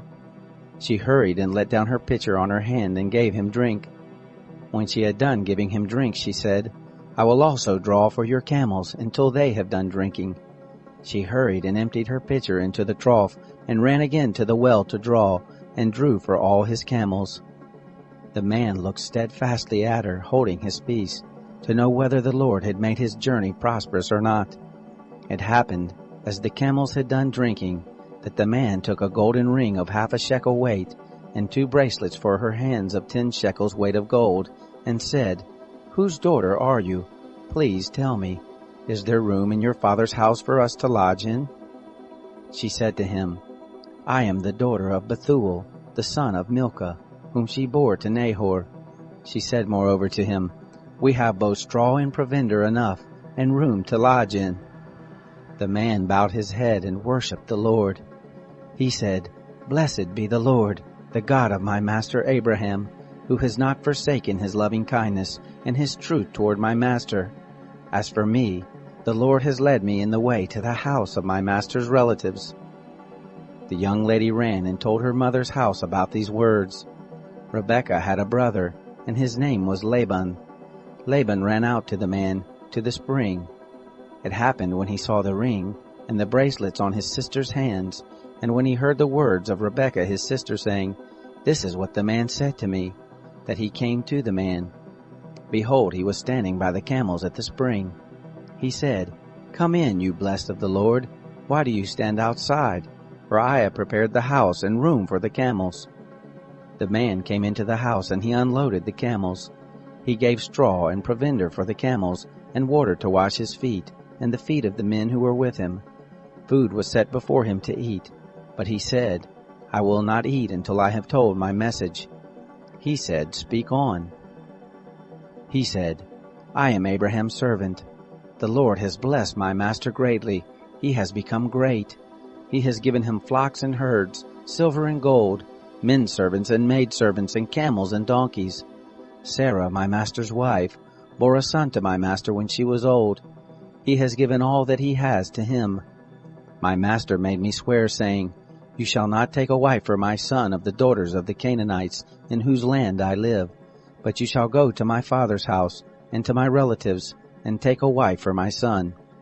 I said to my master, 'What if the woman will not follow me?' He said to me, 'The Lord, before whom I walk, will send his angel with you, and prosper your way. You shall take a wife for my son of my relatives, and of my father's house. Then will you be clear from my oath when you come to my relatives. If they don't give her to you, you shall be clear from my oath.'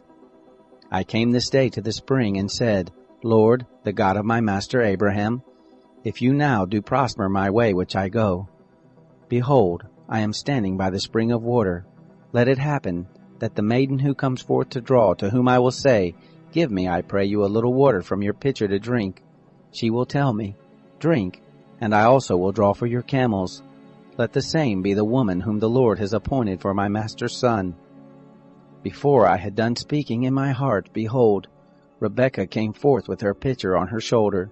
She went down to the spring and drew. I said to her, 'Please let me drink.' She hurried and let down her pitcher from her shoulder and said, 'Drink, and I will also give your camels a drink.' So I drank, and she made the camels drink also. I asked her and said, 'Whose daughter are you?' She said, 'The daughter of Bethuel, Nahor's son, whom Milcah bare to him.' I put the ring on her nose and the bracelets on her hands. I bowed my head and worshipped the Lord, and blessed the Lord, the God of my master Abraham, who had led me in the right way to take my master's brother's daughter for his son. Now if you will deal kindly and truly with my master, tell me. If not, tell me, that I may turn to the right hand or to the left." Then Laban and Bethuel answered, "The thing proceeds from the Lord. We can't speak to you bad or good. Behold, Rebekah is before you. Take her and go, and let her be your master's son's wife, as the Lord has spoken." It happened that when Abraham's servant heard their words, he bowed himself down to the earth to the Lord. The servant brought forth jewels of silver and jewels of gold and clothing, and gave them to Rebekah. He gave also to her brother and to her mother precious things. They ate and drank, he and the men who were with him, and stayed all night. They rose up in the morning, and he said, "Send me away to my master." Her brother and her mother said, "Let the young lady stay with us a few days, at least 10. After that she will go." He said to them, "Don't hinder me, seeing the Lord has prospered my way. Send me away, that I may go to my master." They said, "We will call the young lady and ask her." They called Rebekah and said to her, "Will you go with this man?" She said, "I will go." They sent away Rebekah their sister with her nurse, Abraham's servant, and his men. They blessed Rebekah and said to her, "Our sister, may you be the mother of thousands, of 10,000s, and let your seed possess the gate of those who hate them." Rebekah arose with her ladies. They rode on the camels and followed the man. The servant took Rebekah and went his way. Isaac came from the way of Beer Lahairoi, for he lived in the land of the south. Isaac went out to meditate in the field at the evening. He lifted up his eyes and saw, and behold, there were camels coming. Rebekah lifted up her eyes, and when she saw Isaac, she dismounted from the camel. She said to the servant, "Who is the man who is walking in the field to meet us?" The servant said, "It is my master." She took her veil and covered herself. The servant told Isaac all the things he had done. Isaac brought her into his mother Sarah's tent and took Rebekah, and she became his wife. He loved her. Isaac was comforted after his mother's death. Abraham took another wife, and her name was Keturah. She bore him Zimran, Jokshan, Medan, Midian, Ishbak, and Shua. Jokshan became the father of Sheba and Dedan. The sons of Dedan were Asherim, Letishim, and Leomim. The sons of Midian, Ephah, Epher, Anak, Abida, and Eldaah. All these were the children of Keturah. Abraham gave all that he had to Isaac, but to the sons of the concubines who Abraham had, Abraham gave gifts. He sent them away from Isaac his son while he yet lived, eastward to the east country. These are the days of the years of Abraham's life which he lived, 175 years. Abraham gave up the spirit and died in a good old age, an old man and full of years, and was gathered to his people. Isaac and Ishmael his sons buried him in the cave of Machpelah, in the field of Ephron, the son of Zohar the Hittite, which is before Mamre, the field which Abraham purchased of the children of Heth. There was Abraham buried with Sarah his wife. It happened after the death of Abraham that God blessed Isaac his son. Isaac lived by Beer Lahai Roi. Now this is the history of the generations of Ishmael, Abraham's son, whom Hagar the Egyptian, Sarah's handmaid, bore to Abraham. These are the names of the sons of Ishmael by their names, according to the order of their birth. The firstborn of Ishmael, Nebaioth, then Kedar, Adbeel, Mibsam, Mishma, Duma, Massa, Hadad, Tema, Jetur, Naphish, and Kedemah. These are the sons of Ishmael, and these are their names, by their villages and by their encampments, 12 princes according to their nations. These are the years of the life of Ishmael, 137 years. He gave up the spirit and died, and was gathered to his people. They lived from Havilah to Shur, that is before Egypt, as you go toward Assyria. He lived opposite all his relatives. This is the history of the generations of Isaac, Abraham's son. Abraham became the father of Isaac. Isaac was 40 years old when he took Rebekah, the daughter of Bethuel the Syrian of Padan Aram, the sister of Laban the Syrian, to be his wife. Isaac entreated the Lord for his wife, because she was barren. The Lord was entreated by him, and Rebekah his wife conceived. The children struggled together within her. She said, "If it be so, why do I live?" She went to inquire of the Lord. The Lord said to her, "2 nations are in your womb. 2 peoples will be separated from your body. The one people will be stronger than the other people. The elder will serve the younger." When her days to be delivered were fulfilled, behold, there were twins in her womb. The first came out red all over like a hairy garment. They named him Esau. After that his brother came out, and his hand had hold on Esau's heel. He was named Jacob. Isaac was 60 years old when she bore them. The boys grew. Esau was a skillful hunter, a man of the field. Jacob was a quiet man living in tents. Now Isaac loved Esau, because he ate his venison. Rebekah loved Jacob. Jacob boiled stew. Esau came in from the field, and he was famished. Esau said to Jacob, "Please feed me with that same red stew, for I am famished." Therefore his name was called Edom. Jacob said, "First, sell me your birthright." Esau said, "Behold, I am about to die. What good is the birthright to me?" Jacob said, "Swear to me first." He swore to him. He sold his birthright to Jacob. Jacob gave Esau bread and stew of lentils. He ate and drank, rose up, and went his way. So Esau despised his birthright. There was a famine in the land, besides the first famine that was in the days of Abraham. Isaac went to Abimelech, king of the Philistines, to Gerar. The Lord appeared to him and said, "Don't go down into Egypt. Dwell in the land which I will tell you of. Sojourn in this land, and I will be with you, and will bless you. For to you and to your seed I will give all these lands, and I will establish the oath which I swore to Abraham your father. I will multiply your seed as the stars of the sky, and will give to your seed all these lands. In your seed will all the nations of the earth be blessed, because Abraham obeyed my voice, and kept my charge, my commandments, my statutes, and my laws." Isaac lived in Gerar. The men of the place asked him about his wife. He said, "She is my sister," for he was afraid to say my wife, lest he thought the men of the place might kill me for Rebekah, because she was beautiful to look on. It happened, when he had been there for a long time, that Abimelech, king of the Philistines, looked out a window and saw, and behold, Isaac was caressing Rebekah his wife. Abimelech called Isaac and said, "Behold, surely she is your wife. Why did you say, 'She is my sister'?" Isaac said to him, "Because I said, lest I die because of her." Abimelech said, "What is this you have done to us? One of the people might easily have lain with your wife, and you would have brought guilt on us." Abimelech charged all the people, saying, "He who touches this man or his wife will surely be put to death." Isaac sowed in that land, and reaped in the same year 100 times what he planted.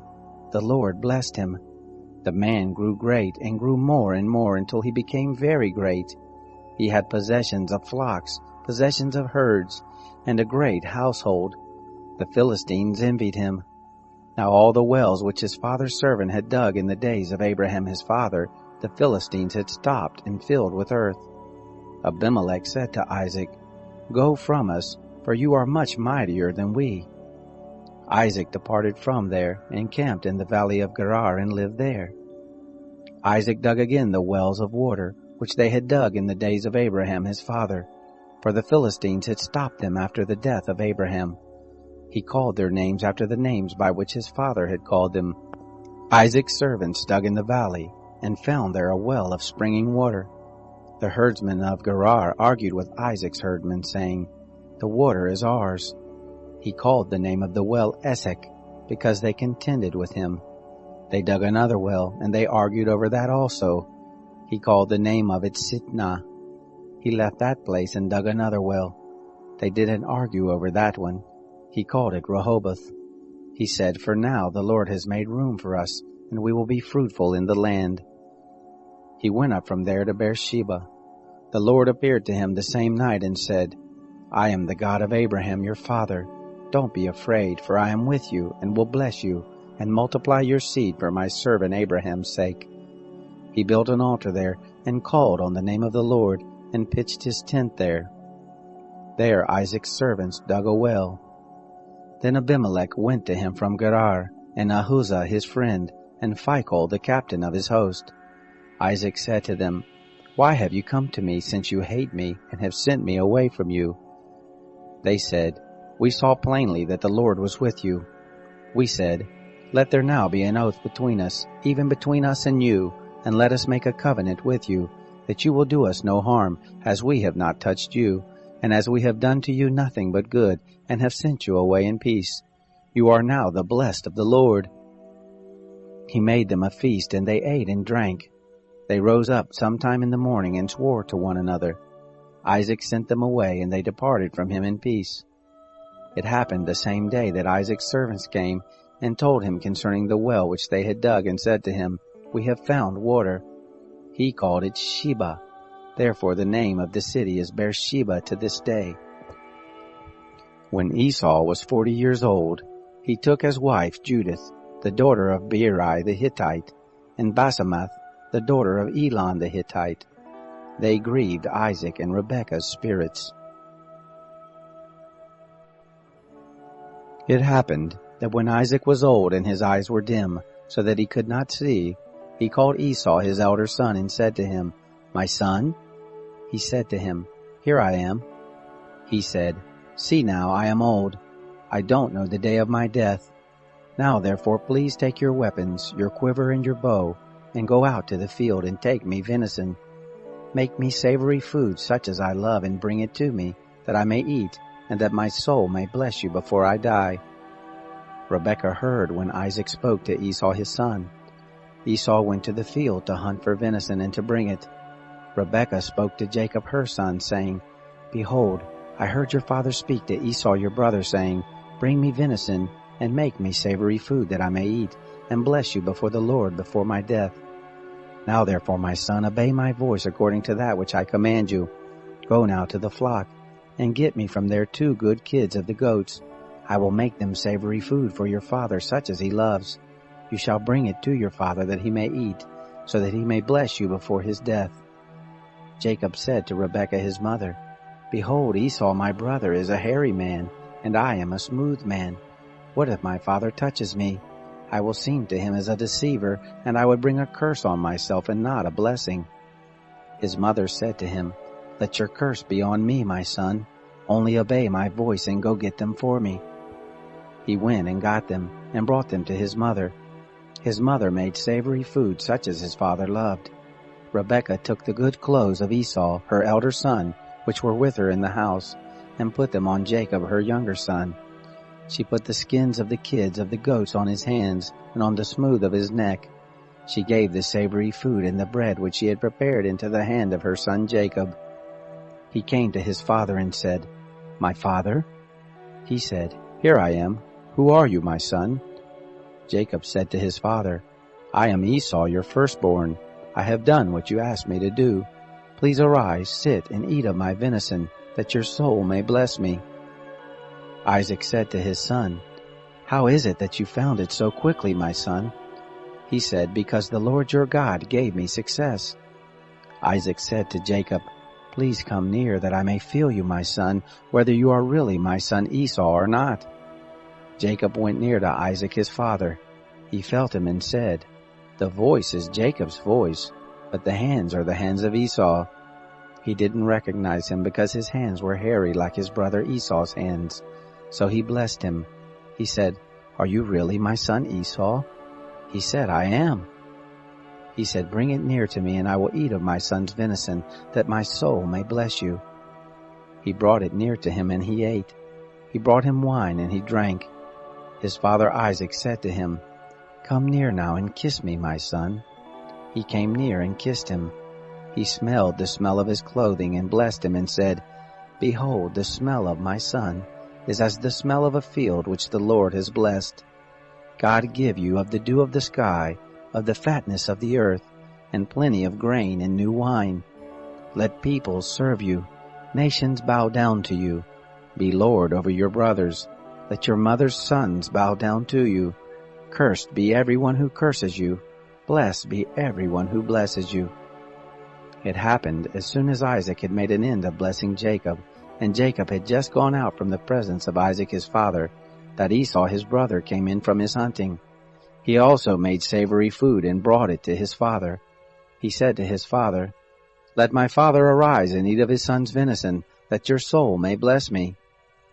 Isaac his father said to him, "Who are you?" He said, "I am your son, your firstborn Esau." Isaac trembled violently and said, "Who then is he who has taken venison and brought it to me, and I have eaten all of it before you came, and have blessed him? Yes, he will be blessed." When Esau heard the words of his father, he cried with an exceeding great and bitter cry, and said to his father, "Bless me, even me also, my father." He said, "Your brother came with deceit, and has taken away your blessing." He said, "Isn't he rightly named Jacob? For he has supplanted me these 2 times. He took away my birthright. See, now he has taken away my blessing." He said, "Haven't you reserved a blessing for me?" Isaac answered Esau, "Behold, I have made him your lord, and all his brothers I have given to him for servants. With grain and new wine have I sustained him. What then will I do for you, my son?" Esau said to his father, "Have you but one blessing, my father? Bless me, even me also, my father." Esau lifted up his voice and wept. Isaac his father answered him, "Behold, of the fatness of the earth will be your dwelling, and of the dew of the sky from above. By your sword will you live, and you will serve your brother. It will happen when you will break loose, that you shall shake his yoke from off your neck." Esau hated Jacob because of the blessing with which his father blessed him. Esau said in his heart, "The days of mourning for my father are at hand. Then I will kill my brother Jacob." The words of Esau, her elder son, were told to Rebekah. She sent and called Jacob, her younger son, and said to him, "Behold, your brother Esau comforts himself about you by planning to kill you. Now, therefore, my son, obey my voice. Arise, Flee to Laban, my brother, in Haran. Stay with him a few days until your brother's fury turns away, until your brother's anger turn away from you, and he forgets what you have done to him. Then I will send and get you from there. Why should I be bereaved of you both in one day?" Rebekah said to Isaac, "I am weary of my life because of the daughters of Heth. If Jacob takes a wife of the daughters of Heth, such as these, of the daughters of the land, what good will my life do me?" Isaac called Jacob, blessed him, and commanded him, "You shall not take a wife of the daughters of Canaan. Arise, go to Padan Aram, to the house of Bethuel your mother's father. Take a wife from there, from the daughters of Laban your mother's brother. May God Almighty bless you, and make you fruitful and multiply you, that you may be a company of peoples, and give you the blessing of Abraham, to you and to your seed with you, that you may inherit the land where you travel, which God gave to Abraham." Isaac sent Jacob away. He went to Padan Aram to Laban, the son of Bethuel the Syrian, Rebekah's brother, Jacob's and Esau's mother. Now Esau saw that Isaac had blessed Jacob and sent him away to Padan Aram to take him a wife from there, and that as he blessed him he gave him a charge, saying, "You shall not take a wife of the daughters of Canaan." And that Jacob obeyed his father and his mother, and was gone to Padan Aram. Esau saw that the daughters of Canaan didn't please Isaac his father. Esau went to Ishmael, and took, besides the wives that he had, Mahalath, the daughter of Ishmael, Abraham's son, the sister of Nebaioth, to be his wife. Jacob went out from Beersheba, and went toward Haran. He came to a certain place, and stayed there all night, because the sun had set. He took one of the stones of the place, and put it under his head, and lay down in that place to sleep. He dreamed, behold, a stairway set up on the earth, and the top of it reached to the heaven. Behold, the angels of God ascending and descending on it. Behold, the Lord stood above it, and said, "I am the Lord, the God of Abraham your father, and the God of Isaac. The land whereon you lie, to you I will give it, and to your seed. Your seed will be as the dust of the earth, and you will spread abroad to the west, and to the east, and to the north, and to the south. In you and in your seed will all the families of the earth be blessed. Behold, I am with you, and will keep you wherever you go, and will bring you again into this land, for I will not leave you until I have done that which I have spoken of to you." Jacob awakened out of his sleep, and he said, "Surely the Lord is in this place, and I didn't know it." He was afraid, and said, "How dreadful is this place! This is none other than God's house, and this is the gate of heaven." Jacob rose up early in the morning, and took the stone that he had put under his head, and set it up for a pillar, and poured oil on the top of it. He called the name of that place Bethel, but the name of the city was Luz at the first. Jacob vowed a vow, saying, "If God will be with me, and will keep me in this way that I go, and will give me bread to eat and clothing to put on, so that I come again to my father's house in peace, and the Lord will be my God, then this stone which I have set up for a pillar will be God's house. Of all that you give me I will surely give the tenth to you." Then Jacob went on his journey, and came to the land of the children of the east. He looked, and behold, a well in the field, and behold, 3 flocks of sheep lying there by it. For out of that well they watered the flocks. The stone on the well's mouth was great. There all the flocks were gathered. They rolled the stone from the well's mouth, and watered the sheep, and put the stone again on the well's mouth in his place. Jacob said to them, "My relatives, where are you from?" They said, "We are from Haran." He said to them, "Do you know Laban the son of Nahor?" They said, "We know him." He said to them, "Is it well with him?" They said, "It is well. See, Rachel his daughter is coming with the sheep." He said, "Behold, it is still the middle of the day, not time to gather the cattle together. Water the sheep, and go and feed them." They said, "We can't until all the flocks are gathered together, and they roll the stone from the well's mouth. Then we water the sheep." While he was yet speaking with them, Rachel came with her father's sheep, for she kept them. It happened, when Jacob saw Rachel the daughter of Laban, his mother's brother, and the sheep of Laban his mother's brother, that Jacob went near, and rolled the stone from the well's mouth, and watered the flock of Laban his mother's brother. Jacob kissed Rachel and lifted up his voice and wept. Jacob told Rachel that he was her father's brother, and that he was Rebekah's son. She ran and told her father.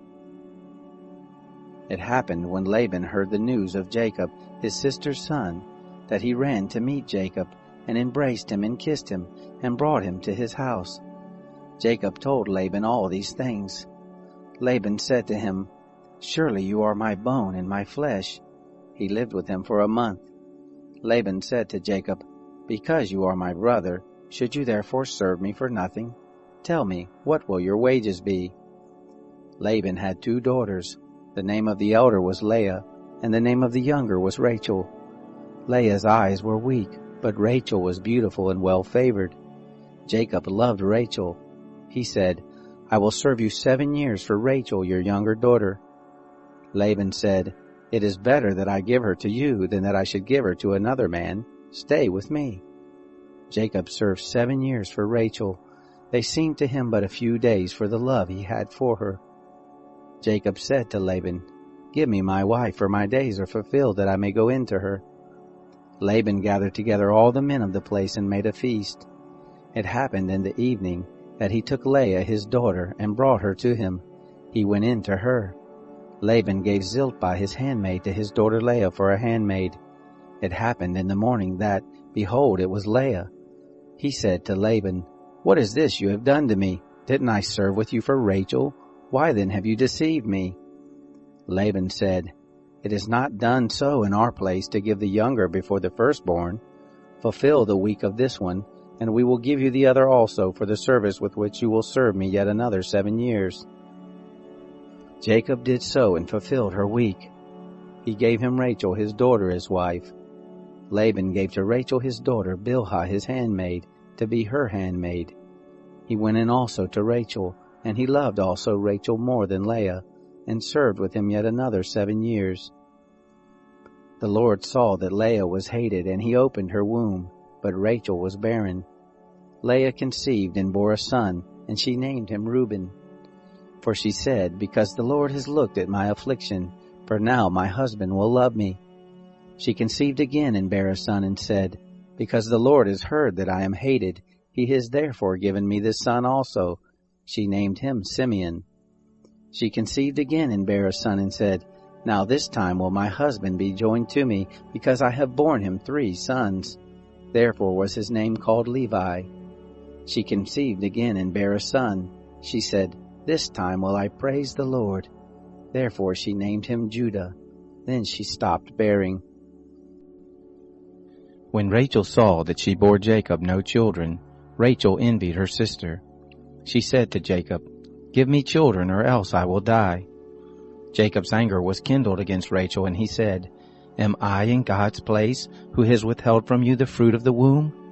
She said, "Behold, my maid Bilhah, go in to her, that she may bear on my knees, and I also may obtain children by her." She gave him Bilhah her handmaid as wife, and Jacob went in to her. Bilhah conceived and bore Jacob a son.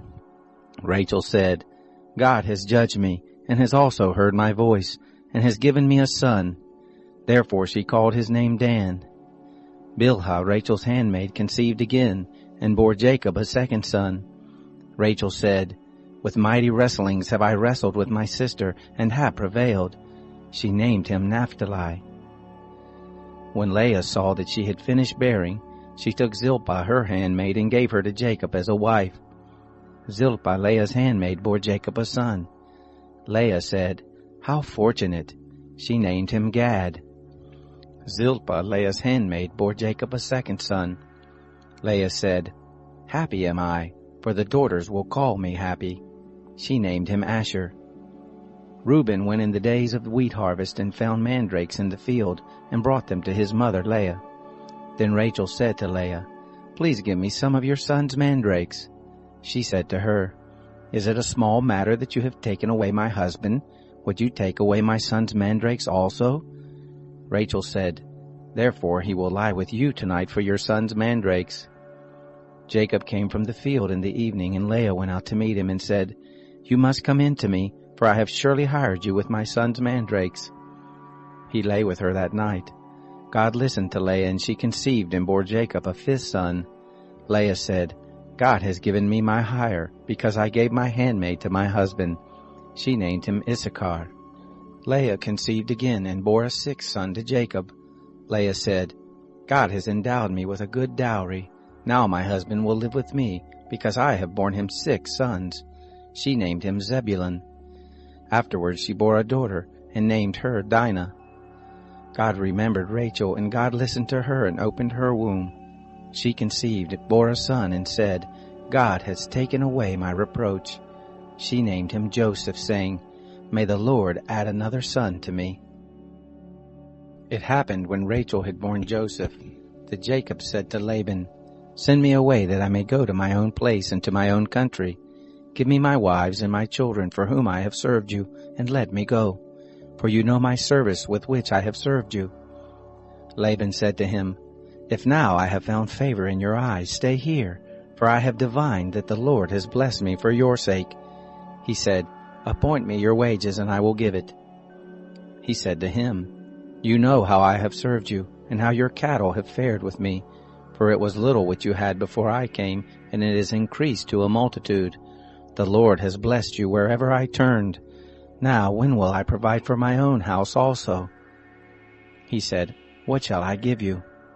Jacob said, You shall not give me anything. If you will do this thing for me, I will again feed your flock and keep it. I will pass through all your flock today, removing from there every speckled and spotted one, and every black one among the sheep, and the spotted and speckled among the goats. This will be my hire. So my righteousness will answer for me hereafter when you come concerning my hire that is before you. Every one that is not speckled and spotted among the goats, and black among the sheep, that might be with me will be counted stolen. Laban said, Behold, I desire it to be according to your word. That day he removed the male goats that were streaked and spotted, and all the female goats that were speckled and spotted, every one that had white in it, and all the black ones among the sheep, and gave them into the hand of his sons. He set 3 days' journey between himself and Jacob fed the rest of Laban's flocks. Jacob took to himself rods of fresh poplar, almond, plane tree, peeled white streaks in them, and made the white appear which was in the rods. He set the rods which he had peeled opposite the flocks in the gutters and the watering troughs where the flocks came to drink. They conceived when they came to drink. The flocks conceived before the rods, and the flocks brought forth streaked, speckled, and spotted. Jacob separated the lambs and set the faces of the flocks toward the streaked, and all the black in the flock of Laban, and he put his own droves apart, and didn't put them into Laban's flock. It happened, whenever the stronger of the flock conceived, that Jacob laid the rods before the eyes of the flock in the gutters, that they might conceive among the rods. But when the flock were feeble, he didn't put them in. So the feebler were Laban's, and the stronger Jacob's. The man increased exceedingly, and had large flocks, maidservants and menservants, and camels and donkeys. He heard the words of Laban's son, saying, Jacob has taken away all that was our father's. From that which was our father's has he gotten all his wealth. Jacob saw the expression on Laban's face, and behold, it was not toward him as before. The Lord said to Jacob, Return to the land of your fathers and to your relatives, and I will be with you. Jacob sent and called Rachel and Leah to the field to his flock, and said to them, I see the expression on your father's face, that it is not toward me as before, but the God of my father has been with me. You know that I have served your father with all of my strength. Your father has deceived me and changed my wages 10 times, but God didn't allow him to hurt me. If he said this, the speckled will be your wages, then all the flock bore speckled. If he said this, the streaked will be your wages, then all the flock bore streaked. Thus God has taken away the cattle of your father and given them to me. It happened at the time that the flock conceived that I lifted up my eyes and saw in a dream, and behold, the male goats which leaped on the flock were streaked, speckled, and grizzled. The angel of God said to me in the dream, Jacob. And I said, Here I am. He said, Now lift up your eyes, and behold, All the male goats which leap on the flock are streaked, speckled, and grizzled, for I have seen all that Laban does to you. I am the God of Bethel, where you anointed a pillar, where you vowed a vow to me. Now arise, get out from this land, and return to the land of your birth." Rachel and Leah answered him, "Is there yet any portion or inheritance for us in our father's house? Aren't we accounted by him as foreigners? For he has sold us, and has also quite devoured our money. For all the riches which God has taken away from our father, that is ours and our children's. Now then, whatever God has said to you, do." Then Jacob rose up and set his sons and his wives on the camels, and he carried away all his cattle, and all his substance which he had gathered, the cattle of his getting, which he had gathered in Padan Aram, to go to Isaac his father to the land of Canaan. Now Laban had gone to shear his sheep, and Rachel stole the teraphim that were her father's. Jacob deceived Laban the Syrian, and that he didn't tell him that he was running away. So he fled with all that he had. He rose up, passed over the river, and set his face toward the mountain of Gilead. Laban was told on the third day that Jacob had fled. He took his relatives with him and pursued him after 7 days' journey. He overtook him in the mountain of Gilead. God came to Laban the Syrian in a dream of the night and said to him, "Take heed to yourself that you don't speak to Jacob either good or bad." Laban caught up with Jacob. Now Jacob had pitched his tent in the mountain, and Laban with his relatives encamped in the mountain of Gilead. Laban said to Jacob, "What have you done that you have deceived me, and carried away my daughters like captives of the sword? Why did you flee secretly and deceive me and didn't tell me, that I might have sent you away with mirth and with songs, with tambourine and with harp, and didn't allow me to kiss my sons and my daughters? Now have you done foolishly. It is in the power of my hand to hurt you, but the God of your father spoke to me last night, saying, 'Take heed to yourself that you don't speak to Jacob either good or bad.' Now you want to be gone, because you longed after your father's house. But why have you stolen my gods?" Jacob answered Laban, "Because I was afraid, for I said, 'Lest you should take your daughters from me by force. With whoever you find your gods, he shall not live. Before our relatives, discern what is yours with me and take it.' For Jacob didn't know that Rachel had stolen them." Laban went into Jacob's tent, into Leah's tent, and into the tent of the 2 maidservants, but he didn't find them. He went out of Leah's tent and entered into Rachel's tent. Now Rachel had taken the teraphim, put them in the camel's saddle, and sat on them. Laban felt all about the tent, but didn't find them. She said to her father, "Don't let my lord be angry that I can't rise up before you, for the manner of woman is on me." He searched, but didn't find the teraphim. Jacob was angry and argued with Laban. Jacob answered Laban, "What is my trespass? What is my sin that you have hotly pursued after me? Now that you have felt around in all my stuff, what have you found of all your household stuff? Set it here before my relatives and your relatives, that they may judge between us 2. These 20 years have I been with you. Your ewes and your female goats have not cast their young, and I haven't eaten the rams of your flocks. That which was torn of animals I didn't bring to you. I bore the loss of it. Of my hand you required it, whether stolen by day or stolen by night. Thus I was, in the day the drought consumed me, and the frost by night, and my sleep fled from my eyes. These 20 years have I been in your house. I served you 14 years for your 2 daughters, and 6 years for your flock, and you have changed my wages 10 times. Unless the God of my father, the God of Abraham, and the fear of Isaac had been with me, surely now you would have sent me away empty. God has seen my affliction and the labor of my hands, and rebuked you last night." Laban answered Jacob, "The daughters are my daughters, the children are my children, the flocks are my flocks, and all that you see is mine. And what can I do this day to these my daughters, or to their children whom they have borne? Now come, let us make a covenant, you and I, and let it be for a witness between me and you." Jacob took a stone and set it up for a pillar. Jacob said to his relatives, "Gather stones." They took stones and made a heap. They ate there by the heap. Laban called it Jegar Sahadutha, but Jacob called it Galid. Laban said, This heap is witness between me and you this day. Therefore it was named Galeed and Mizpah, for he said, The Lord watch between me and you when we are absent from one another. If you will afflict my daughters, and if you will take wives beside my daughters, no man is with us. Behold, God is witness between me and you. Laban said to Jacob, See this heap, and see the pillar which I have set between me and you. May this heap be a witness, and the pillar be a witness, that I will not pass over this heap to you, and that you will not pass over this heap and this pillar to me for harm.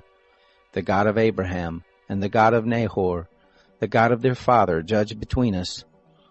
Then Jacob swore by the fear of his father Isaac.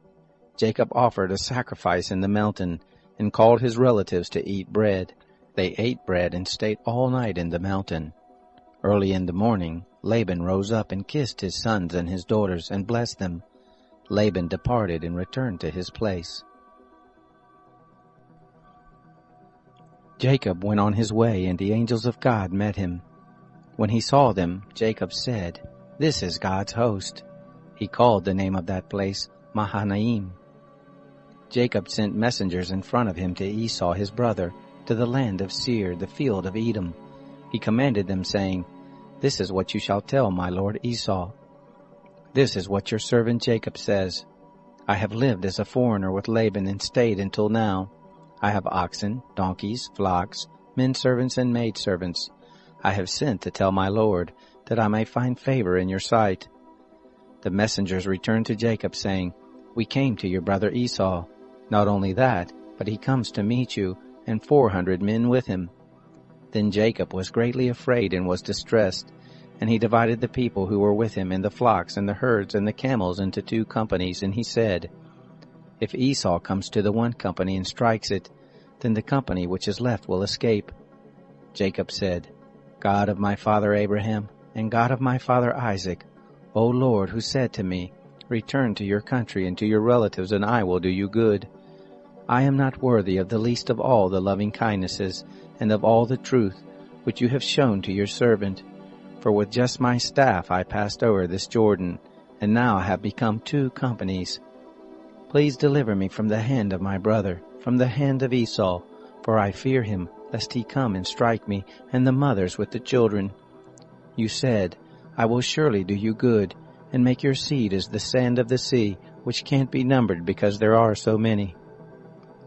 He lodged there that night, and took from that which he had with him a present for Esau his brother, 200 female goats and 20 male goats, 200 ewes and 20 rams, 30 milk camels and their colts, 40 cows, 10 bulls, 20 she-donkeys, and 10 foals. He delivered them into the hands of his servants, every herd by itself, and said to his servants, Pass over before me and put a space between herd and herd. He commanded the foremost, saying, When Esau my brother meets you and asks you, saying, Whose are you? Where are you going? Whose are these before you? Then you shall say, They are your servant Jacob's. It is a present sent to my lord Esau. Behold, he also is behind us. He commanded also the second and the third, and all that followed the herd, saying, This is how you shall speak to Esau when you find him. You shall say, Not only that, but behold, your servant Jacob is behind us. For he said, I will appease him with the present that goes before me, and afterward I will see his face. Perhaps he will accept me. So the present passed over before him, and he lodged himself that night in the camp. He rose up that night and took his 2 wives, and his 2 handmaids, and his 11 sons, and passed over the ford of the Jabbok. He took them and sent them over the stream, and sent over that which he had. Jacob was left alone, and wrestled with a man there until the breaking of the day. When he saw that he didn't prevail against him, he touched the hollow of his thigh, and the hollow of Jacob's thigh was strained as he wrestled. The man said, Let me go, for the day breaks. Jacob said, I won't let you go unless you bless me. He said to him, What is your name? He said, Jacob. He said, Your name will no longer be called Jacob, but Israel, for you have fought with God and with men, and have prevailed. Jacob asked him, Please tell me your name. He said, Why is it that you ask what my name is? He blessed him there. Jacob called the name of the place Peniel, For he said, I have seen God face to face, and my life is preserved. The sun rose on him as he passed over Peniel, and he limped because of his thigh. Therefore the children of Israel don't eat the sinew of the hip, which is on the hollow of the thigh to this day, because he touched the hollow of Jacob's thigh and the sinew of the hip. Jacob lifted up his eyes and looked, and behold, Esau was coming, and with him 400 men. He divided the children between Leah, Rachel, and to the 2 handmaids. He put the handmaids and their children in front, Leah and her children after, and Rachel and Joseph at the rear. He himself passed over in front of them, and bowed himself to the ground 7 times, until he came near to his brother. Esau ran to meet him, embraced him, fell on his neck, kissed him, and they wept. He lifted up his eyes and saw the women and the children, and said, Who are these with you? He said, The children whom God has graciously given your servant. Then the handmaids came near with their children, and they bowed themselves. Leah also and her children came near and bowed themselves. After them, Joseph came near with Rachel, and they bowed themselves. Esau said, What do you mean by all this company which I met? Jacob said, To find favor in the sight of my Lord. Esau said, I have enough, my brother. Let that which you have be yours. Jacob said, Please, no. If I have now found favor in your sight, then receive my present at my hand, because I have seen your face, as one sees the face of God, and you are pleased with me. Please take the gift that I brought to you, because God has dealt graciously with me, and because I have enough. He urged him, and he took it. Esau said, Let us take our journey, and let us go, and I will go before you.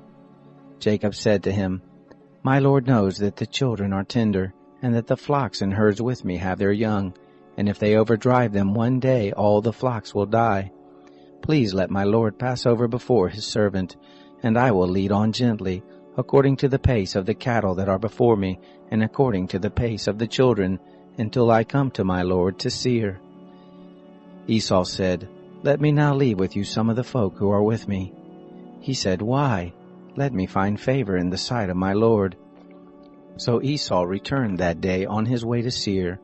Jacob traveled to Succoth, and built himself a house, and made shelters for his cattle. Therefore the name of that place is called Succoth. Jacob came in peace to the city of Shechem, which is in the land of Canaan, when he came from Padan Aram, and encamped before the city. He bought the parcel of ground where he had spread his tent at the hand of the children of Hamor, Shechem's father, for 100 pieces of money. He erected an altar there and called it El Elohe Israel. Dinah, the daughter of Leah, whom she bore to Jacob, went out to see the daughters of the land. Shechem, the son of Hamor the Hivite, the prince of the land, saw her. He took her, lay with her, and humbled her.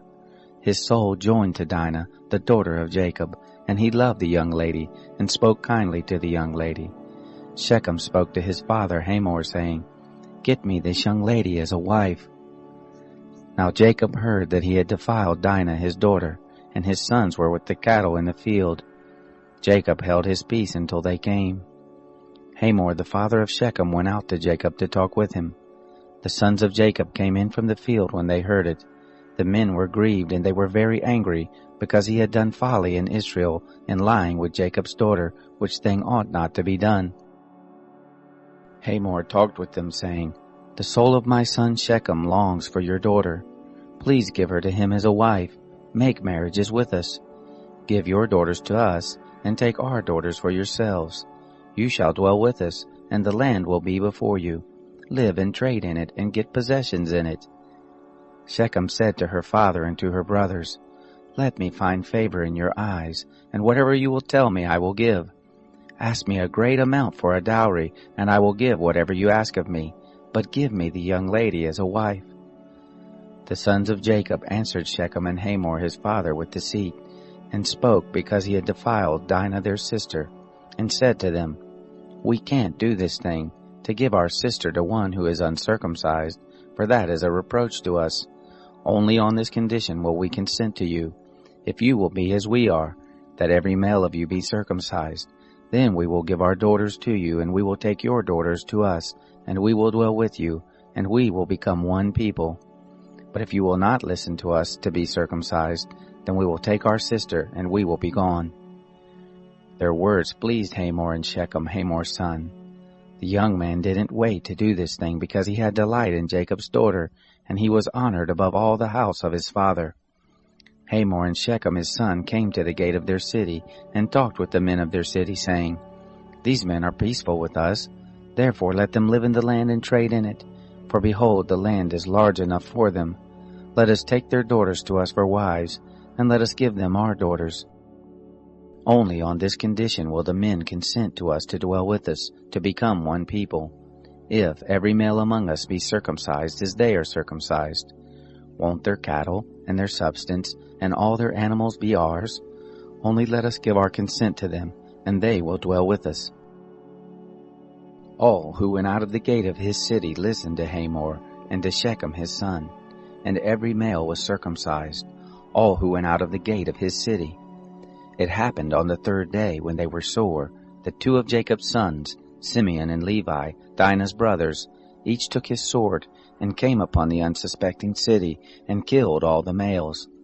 They killed Hamor and Shechem his son with the edge of the sword, and took Dinah out of Shechem's house and went away. Jacob's sons came on the dead and plundered the city, because they had defiled their sister. They took their flocks, their herds, their donkeys, that which was in the city, and that which was in the field, and all their wealth. They took captive all their little ones and their wives, and took as plunder everything that was in the house.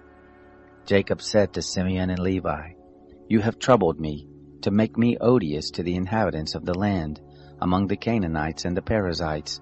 I am few in number. They will gather themselves together against me and strike me, and I will be destroyed, I and my house." They said, "Should he deal with our sister as with a prostitute?" God said to Jacob, "Arise, go up to Bethel and live there.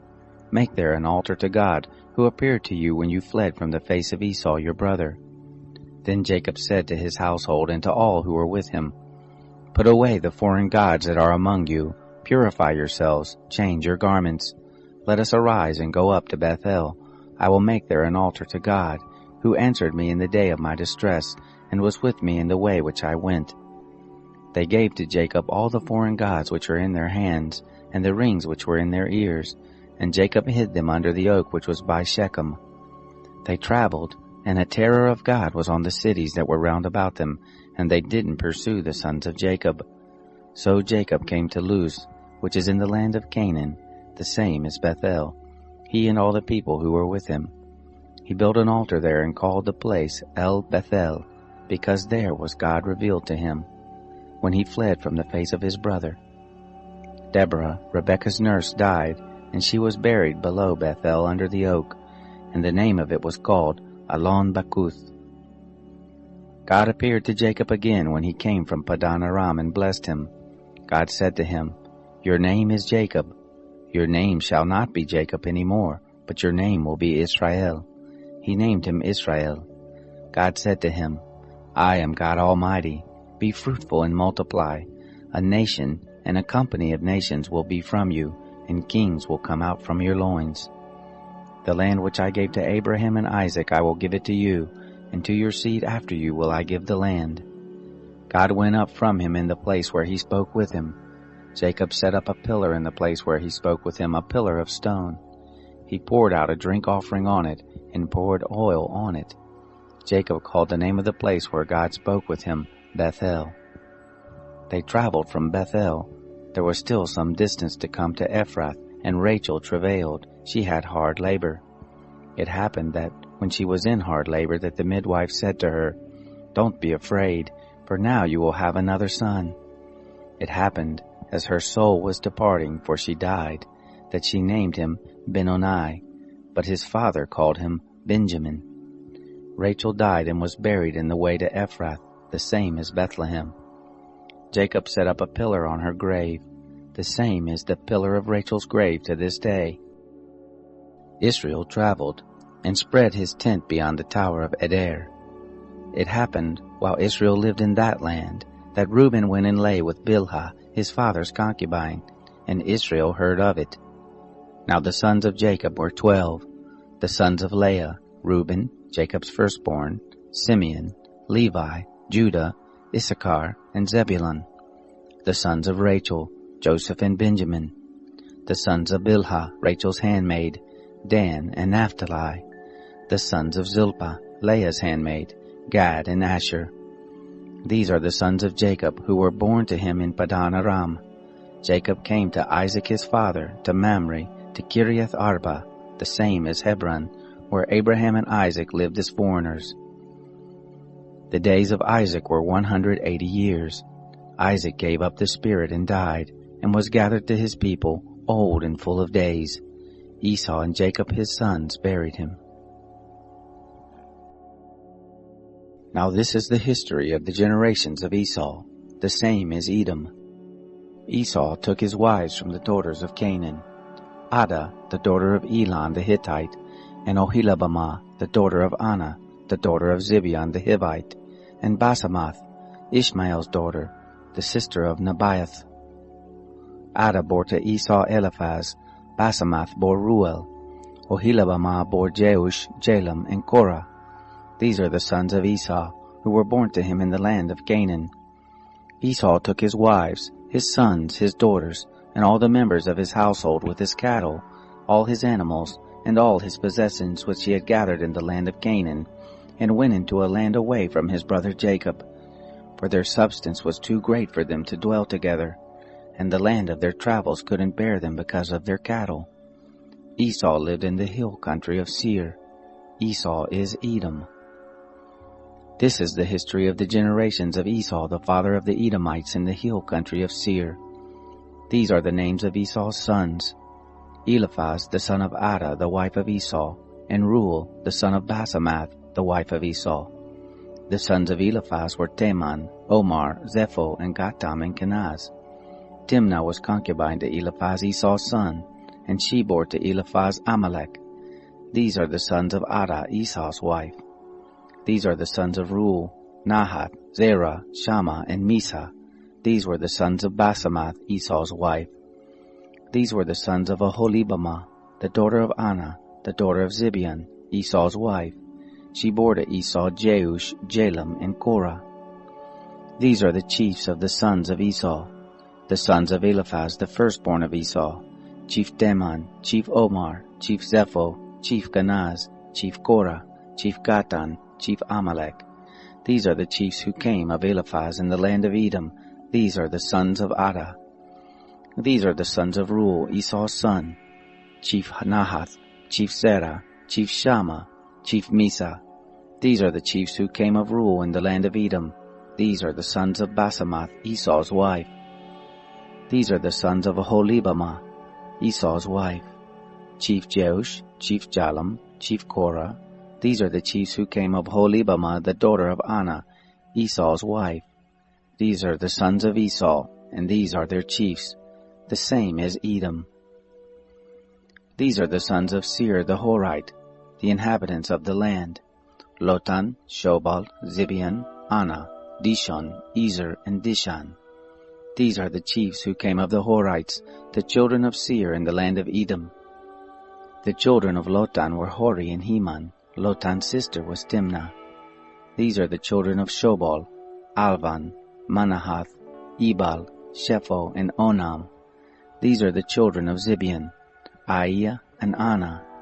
This is Anah who found the hot springs in the wilderness as he fed the donkeys of Zibeon his father. These are the children of Anah: Dishon and Oholibamah, the daughter of Anah. These are the children of Dishon: Hemdan, Eshban, Ithran, and Cheran. These are the children of Ezer: Bilhan, Zaavan, and Akan. These are the children of Dishan: Uz and Aran. These are the chiefs who came of the Horites: Chief Lotan, Chief Shobal, Chief Zibeon, Chief Anah, Chief Dishon, Chief Ezer, Chief Dishan. These are the chiefs who came of the Horites, according to their chiefs in the land of Seir. These are the kings who reigned in the land of Edom, before any king reigned over the children of Israel. Bela, the son of Beor, reigned in Edom. The name of his city was Dinhaba. Bela died, and Jobab the son of Zerah of Bozrah reigned in his place. Jobab died, and Husham of the land of the Temanites reigned in his place. Husham died, and Hadad the son of Bedad, who struck Midian in the field of Moab, reigned in his place. The name of his city was Avith. Hadad died, and Samlah of Masrekah reigned in his place. Samlah died, and Shaul of Rehoboth by the river reigned in his place. Shaul died, and Baal-Hanan the son of Achbor reigned in his place. Baal-Hanan the son of Achbor died, and Hadar reigned in his place. The name of his city was Pau. His wife's name was Mehetabel, the daughter of Matred, the daughter of Mezahab. These are the names of the chiefs who came from Esau, according to their families, after their places and by their names: Chief Timnah, Chief Alva, Chief Jethreth, Chief Ohlibamah, Chief Elah, Chief Pinon, Chief Kenaz, Chief Teman, Chief Mibsar, Chief Magdiel, and Chief Iram. These are the chiefs of Edom, according to their habitations in the land of their possession. This is Esau, the father of the Edomites. Jacob lived in the land of his father's travels, in the land of Canaan. This is the history of the generations of Jacob. Joseph, being 17 years old, was feeding the flock with his brothers. He was a boy with the sons of Bilhah and Zilpah, his father's wives. Joseph brought an evil report of them to their father. Now Israel loved Joseph more than all his children, because he was the son of his old age, and he made him a coat of many colors. His brothers saw that their father loved him more than all his brothers, and they hated him, and couldn't speak peaceably to him. Joseph dreamed a dream, and he told it to his brothers, and they hated him all the more. He said to them, "Please, hear this dream which I have dreamed. For behold, we were binding sheaves in the field, and behold, my sheaf arose, and also stood upright. And behold, your sheaves came around, and bowed down to my sheaf." His brothers said to him, "Will you indeed reign over us? Or will you indeed have dominion over us?" They hated him all the more for his dreams and for his words. He dreamed yet another dream, and told it to his brothers, and said, "Behold, I have dreamed yet another dream, and behold, the sun and the moon and the 11 stars bowed down to me." He told it to his father and to his brothers. His father rebuked him and said to him, "What is this dream that you have dreamed? Will I and your mother and your brothers indeed come to bow ourselves down to you to the earth?" His brothers envied him, but his father kept this saying in mind. His brothers went to feed their father's flock in Shechem. Israel said to Joseph, "Aren't your brothers feeding the flock in Shechem? Come, and I will send you to them." He said to him, "Here I am." He said to him, "Go now, see whether it is well with your brothers, and well with the flock, and bring me word again." So he sent him out of the valley of Hebron, and he came to Shechem. A certain man found him, and behold, he was wandering in the field. And the man asked him, saying, "What are you looking for?" He said, "I am looking for my brothers. Tell me, please, where they are feeding the flock." The man said, "They have left here, for I heard them say, 'Let us go to Dothan.'" Joseph went after his brothers and found them in Dothan. They saw him afar off, and before he came near to them, they conspired against him to kill him. They said one to another, "Behold, this dreamer comes. Come now, therefore, and let's kill him, and cast him into one of the pits, and we will say, 'An evil animal has devoured him.' We will see what will become of his dreams." Reuben heard it, and delivered him out of their hand, and said, "Let's not take his life." Reuben said to them, "Shed no blood. Throw him into this pit that is in the wilderness, but lay no hand on him, that he might deliver him out of their hand to restore him to his father." It happened, when Joseph came to his brothers, that they stripped Joseph of his coat, the coat of many colors that was on him, and they took him and threw him into the pit. The pit was empty, there was no water in it. They sat down to eat bread, and they lifted up their eyes and looked, and saw a caravan of Ishmaelites was coming from Gilead, with their camels bearing spices and balm and myrrh, going to carry it down to Egypt. Judah said to his brothers, "What profit is it if we kill our brother and conceal his blood? Come and let's sell him to the Ishmaelites, and not let our hand be on him, for he is our brother, our flesh." His brothers listened to him. Midianites who were merchants passed by, and they drew and lifted up Joseph out of the pit, and sold Joseph to the Ishmaelites for 20 pieces of silver. They brought Joseph into Egypt. Reuben returned to the pit, and saw that Joseph wasn't in the pit, and he tore his clothes. He returned to his brothers and said, "The child is no more, and I, where will I go?" They took Joseph's coat, and killed a male goat, and dipped the coat in the blood. They took the coat of many colors, and they brought it to their father, and said, "We have found this. Examine it now, whether it is your son's coat or not." He recognized it and said, "It is my son's coat. An evil animal has devoured him. Joseph is without doubt torn in pieces." Jacob tore his clothes, and put sackcloth on his loins, and mourned for his son many days. All his sons and all his daughters rose up to comfort him, but he refused to be comforted. He said, "For I will go down to Sheol to my son mourning." His father wept for him. The Midianites sold him into Egypt to Potiphar, an officer of Pharaoh, the captain of the guard. It happened at that time that Judah went down from his brothers and visited a certain Adullamite, whose name was Hira. Judah saw there a daughter of a certain Canaanite, whose name was Shua. He took her and went into her. She conceived and bore a son, and he named him She conceived again and bore a son, and she named him Onan. She yet again bore a son, and named him Shelah, and he was at Kezib when she bore him. Judah took a wife for his firstborn, and her name was Tamar. Judah's firstborn, was wicked in the sight of the Lord. The Lord killed him. Judah said to Onan, "Go into your brother's wife, and perform the duty of a husband's brother to her, and raise up seed to your brother." Onan knew that the seed wouldn't be his, and it happened, when he went into his brother's wife, that he spilled it on the ground, lest he should give his seed to his brother. The thing which he did was evil in the sight of the Lord, and he killed him also. Then Judah said to Tamar his daughter-in-law, "Remain a widow in your father's house, until Shelah my son is grown up." For he said, "Lest he also die like his brothers." Tamar went and lived in her father's house. After many days, Shua's daughter, the wife of Judah, died. Judah was comforted, and went up to his sheep shearers to Timnah, he and his friend Hira the Adullamite.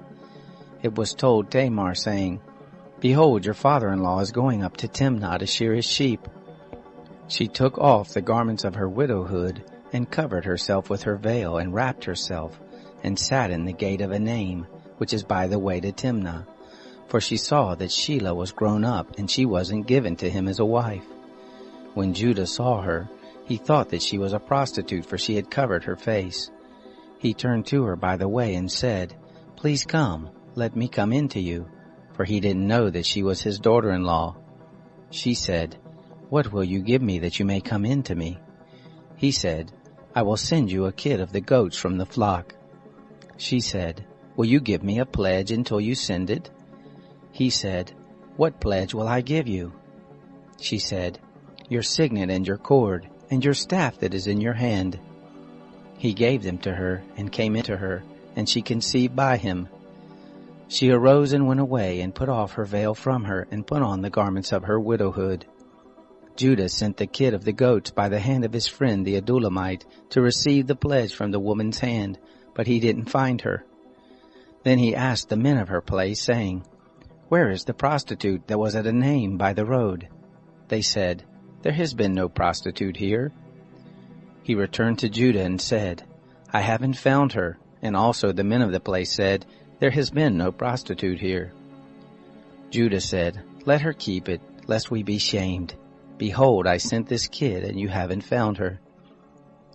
It happened about 3 months later that it was told Judah, saying, "Tamar, your daughter-in-law, has played the prostitute, and moreover, behold, she is with child by prostitution." Judah said, "Bring her forth, and let her be burnt." When she was brought forth, she sent to her father-in-law, saying, "By the man whose these are, I am with child." She also said, "Please discern whose are these, the signet and the cords and the staff."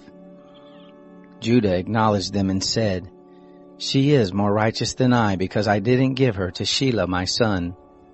He knew her again no more. It happened in the time of her travail, that behold, twins were in her womb. It happened, when she travailed, that one put out a hand, and the midwife took and tied a scarlet thread on his hand, saying, "This came out first." It happened, as he drew back his hand, that behold, his brother came out, and she said, "Why have you made a breach for yourself?" Therefore his name was called Perez. Afterward his brother came out, that had the scarlet thread on his hand, and his name was called Zerah. Joseph was brought down to Egypt. Potiphar, an officer of Pharaoh's, the captain of the guard, an Egyptian, bought him from the hand of the Ishmaelites that had brought him down there. The Lord was with Joseph, and he was a prosperous man. He was in the house of his master the Egyptian. His master saw that the Lord was with him, and that the Lord made all that he did prosper in his hand. Joseph found favor in his sight.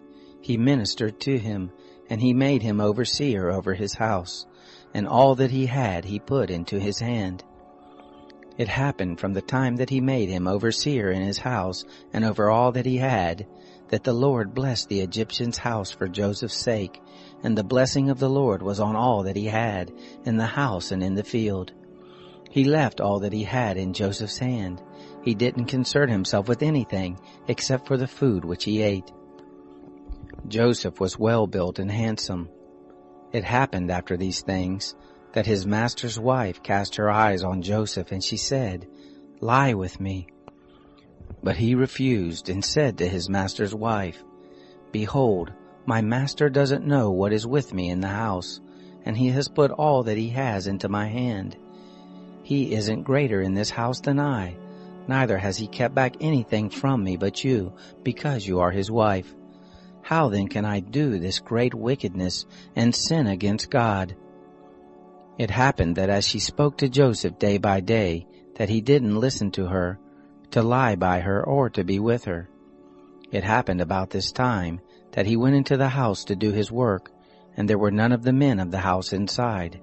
She caught him by his garment, saying, "Lie with me." He left his garment in her hand and ran outside.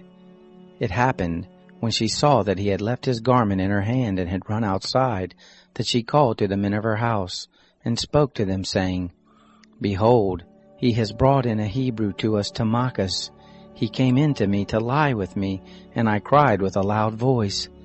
It happened, when he heard that I lifted up my voice and cried, that he left his garment by me and ran outside.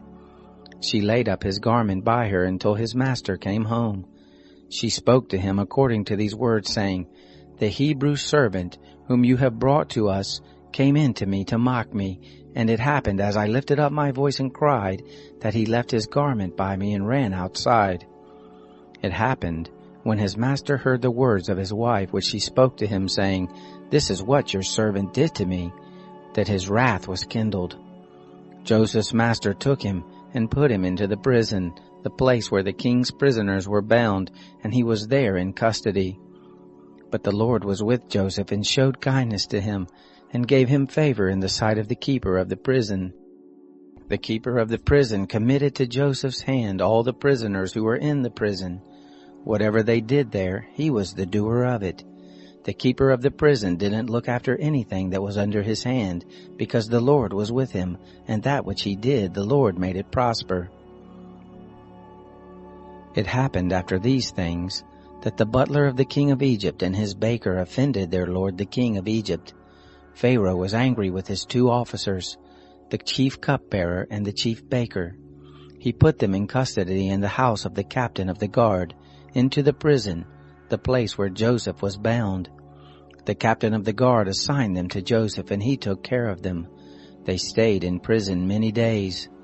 They both dreamed a dream, each man his dream in one night, each man according to the interpretation of his dream, the cupbearer and the baker of the king of Egypt, who were bound in the prison.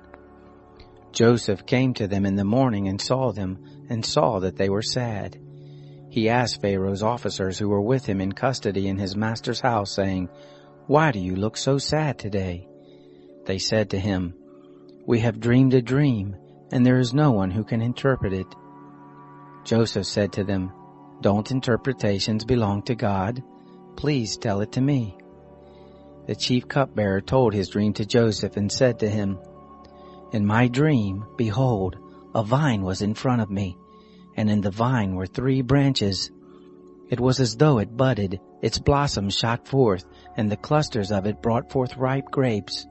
Pharaoh's cup was in my hand, and I took the grapes and pressed them into Pharaoh's cup, and I gave the cup into Pharaoh's hand."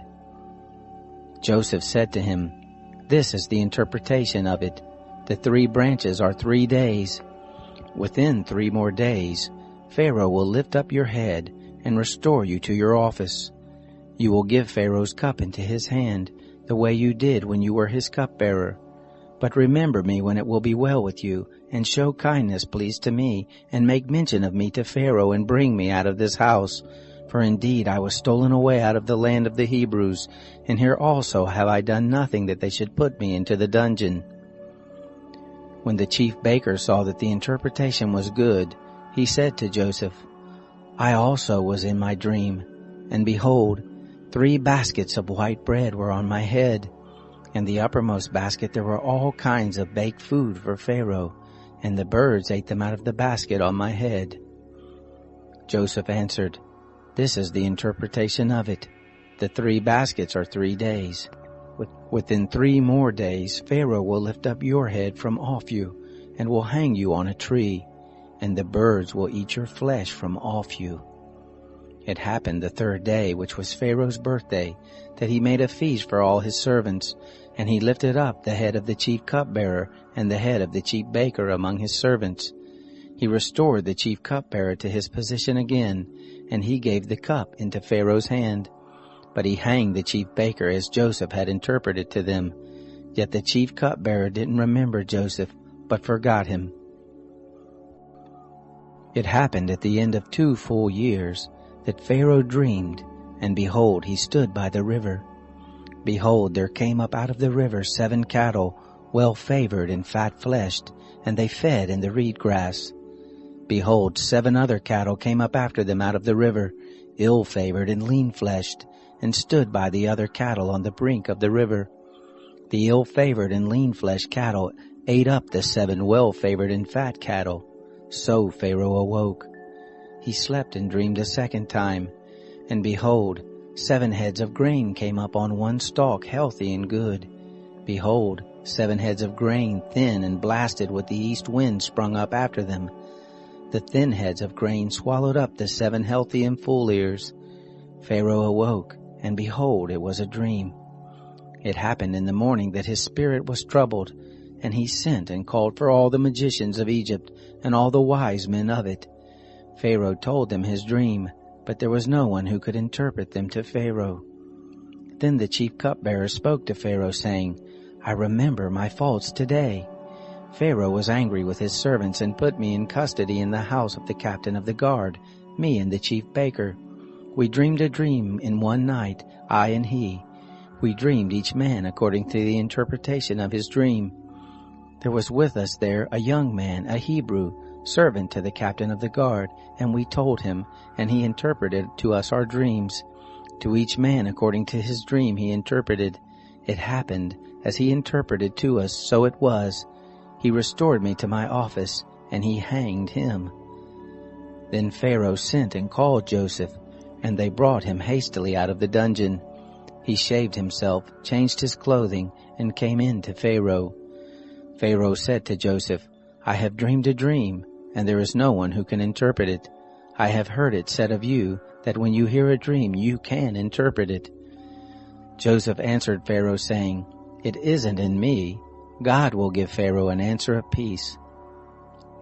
Pharaoh spoke to Joseph, "In my dream, behold, I stood on the brink of the river, and behold, there came up out of the river 7 cattle, fat-fleshed and well-favored. They fed in the reed grass. And behold, 7 other cattle came up after them, poor and very ill-favored and lean-fleshed, such as I never saw in all the land of Egypt for ugliness. The lean and ill-favored cattle ate up the first 7 fat cattle. And when they had eaten them up, it couldn't be known that they had eaten them, but they were still ill-favored as at the beginning. So I awoke. I saw in my dream, and behold, 7 heads of grain came up on one stalk, full and good. And behold, 7 heads of grain, withered, thin and blasted, with the east wind sprung up after them.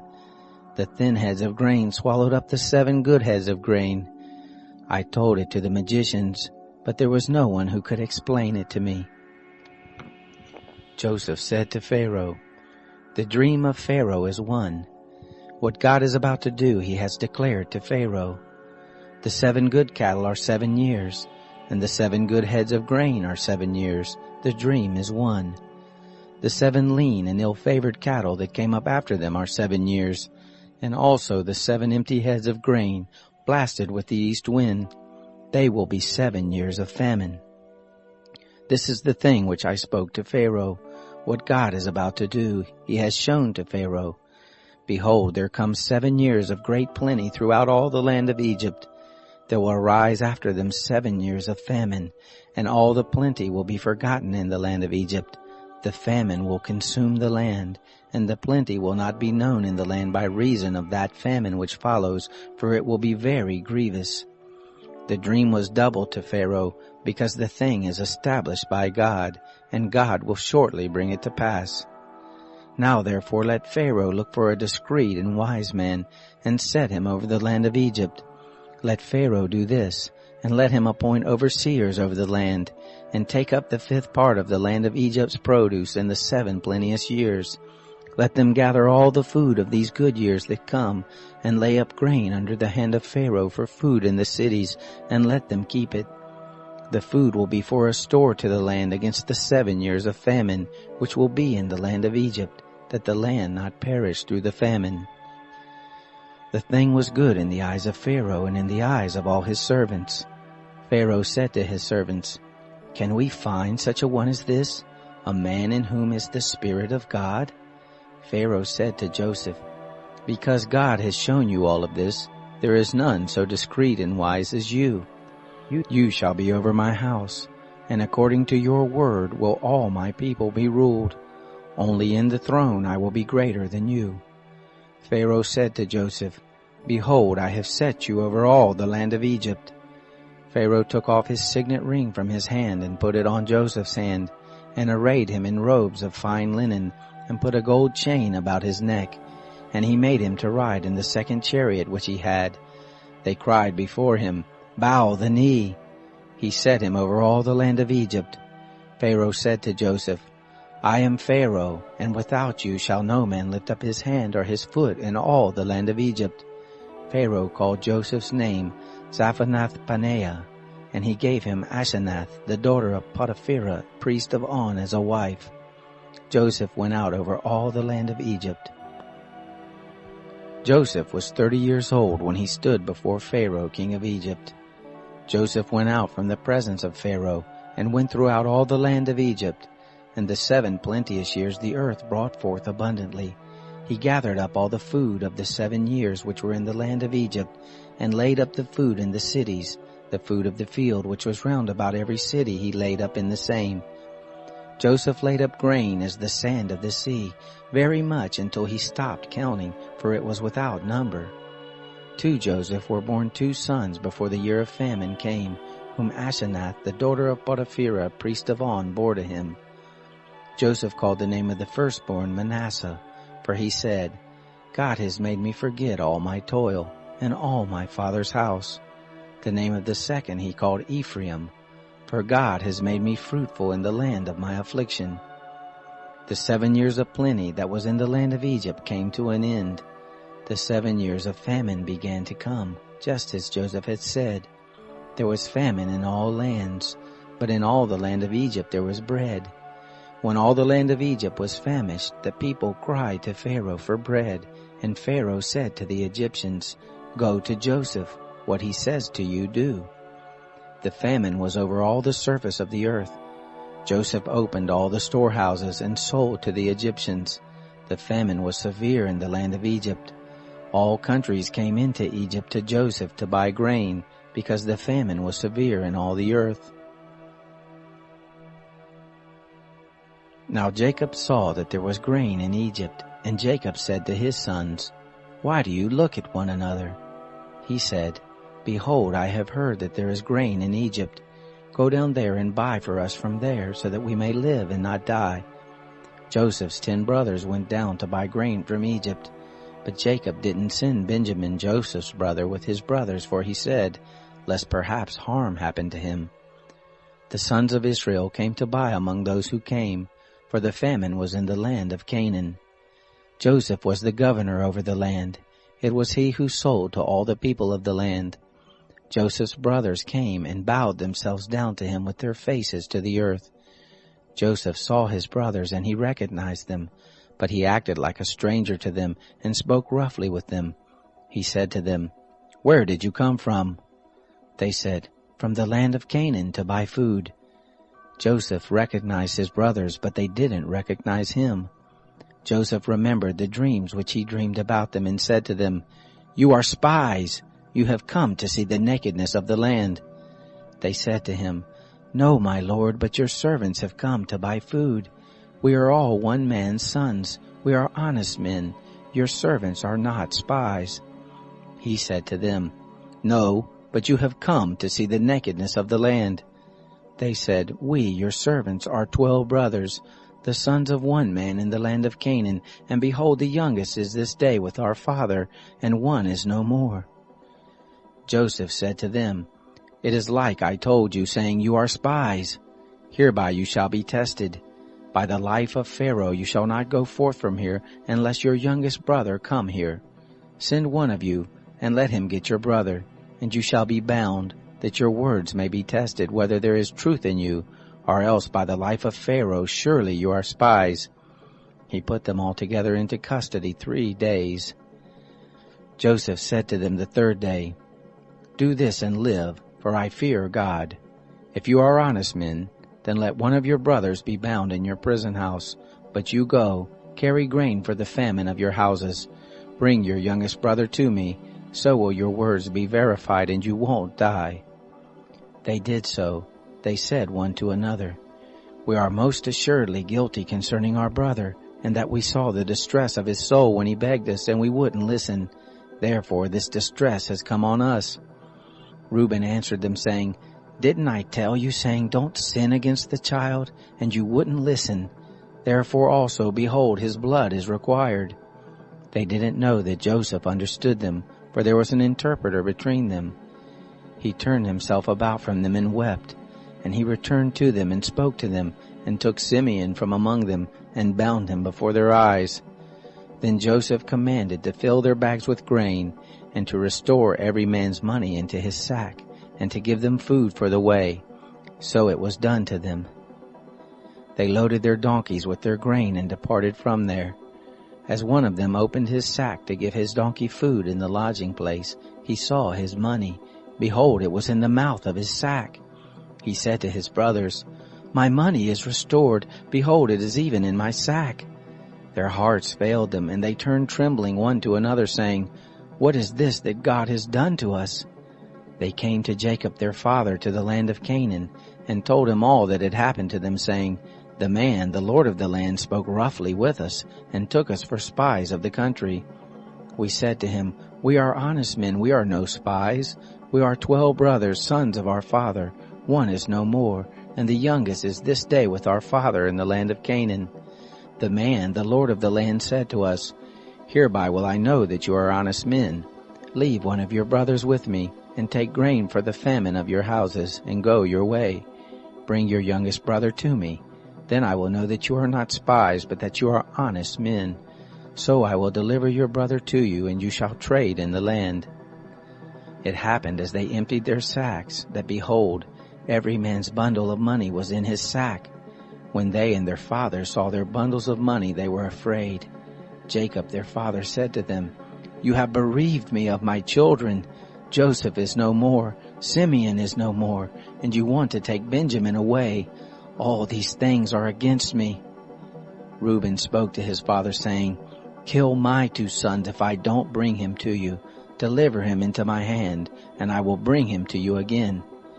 He said, "My son shall not go down with you, for his brother is dead, and he only is left.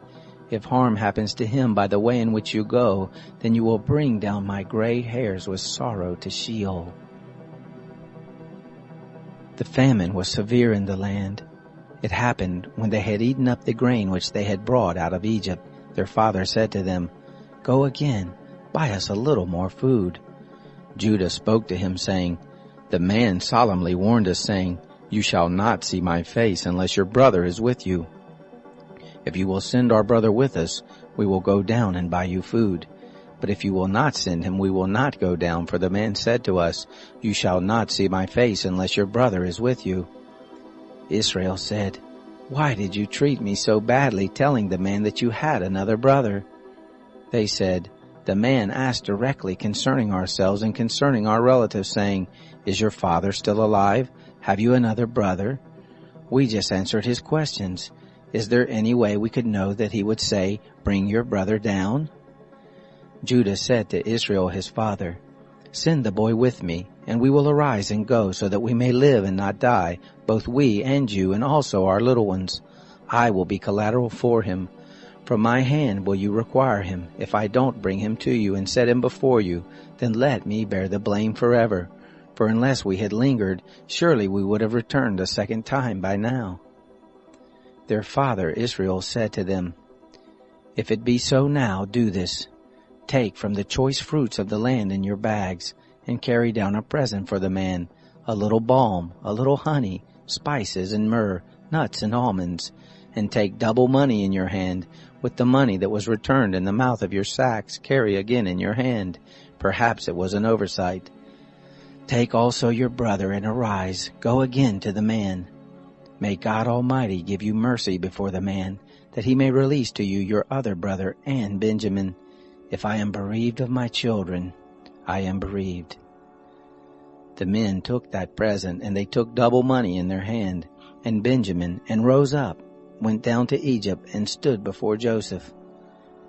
When Joseph saw Benjamin with them, he said to the steward of his house, "Bring the men into the house, and butcher an animal, and make ready, for the men will dine with me at noon." The man did as Joseph commanded, and the man brought the men to Joseph's house. The men were afraid, because they were brought to Joseph's house, and they said, "Because of the money that was returned in our sacks at the first time are we brought in, that he may seek occasion against us, and fall on us, and take us for bondservants along with our donkeys." They came near to the steward of Joseph's house, and they spoke to him at the door of the house, and said, "O my lord, we indeed came down at the first to buy food, and it happened, when we came to the lodging place, that we opened our sack, and behold, every man's money was in the mouth of the sack, our money in full weight. We have brought it again in our hand.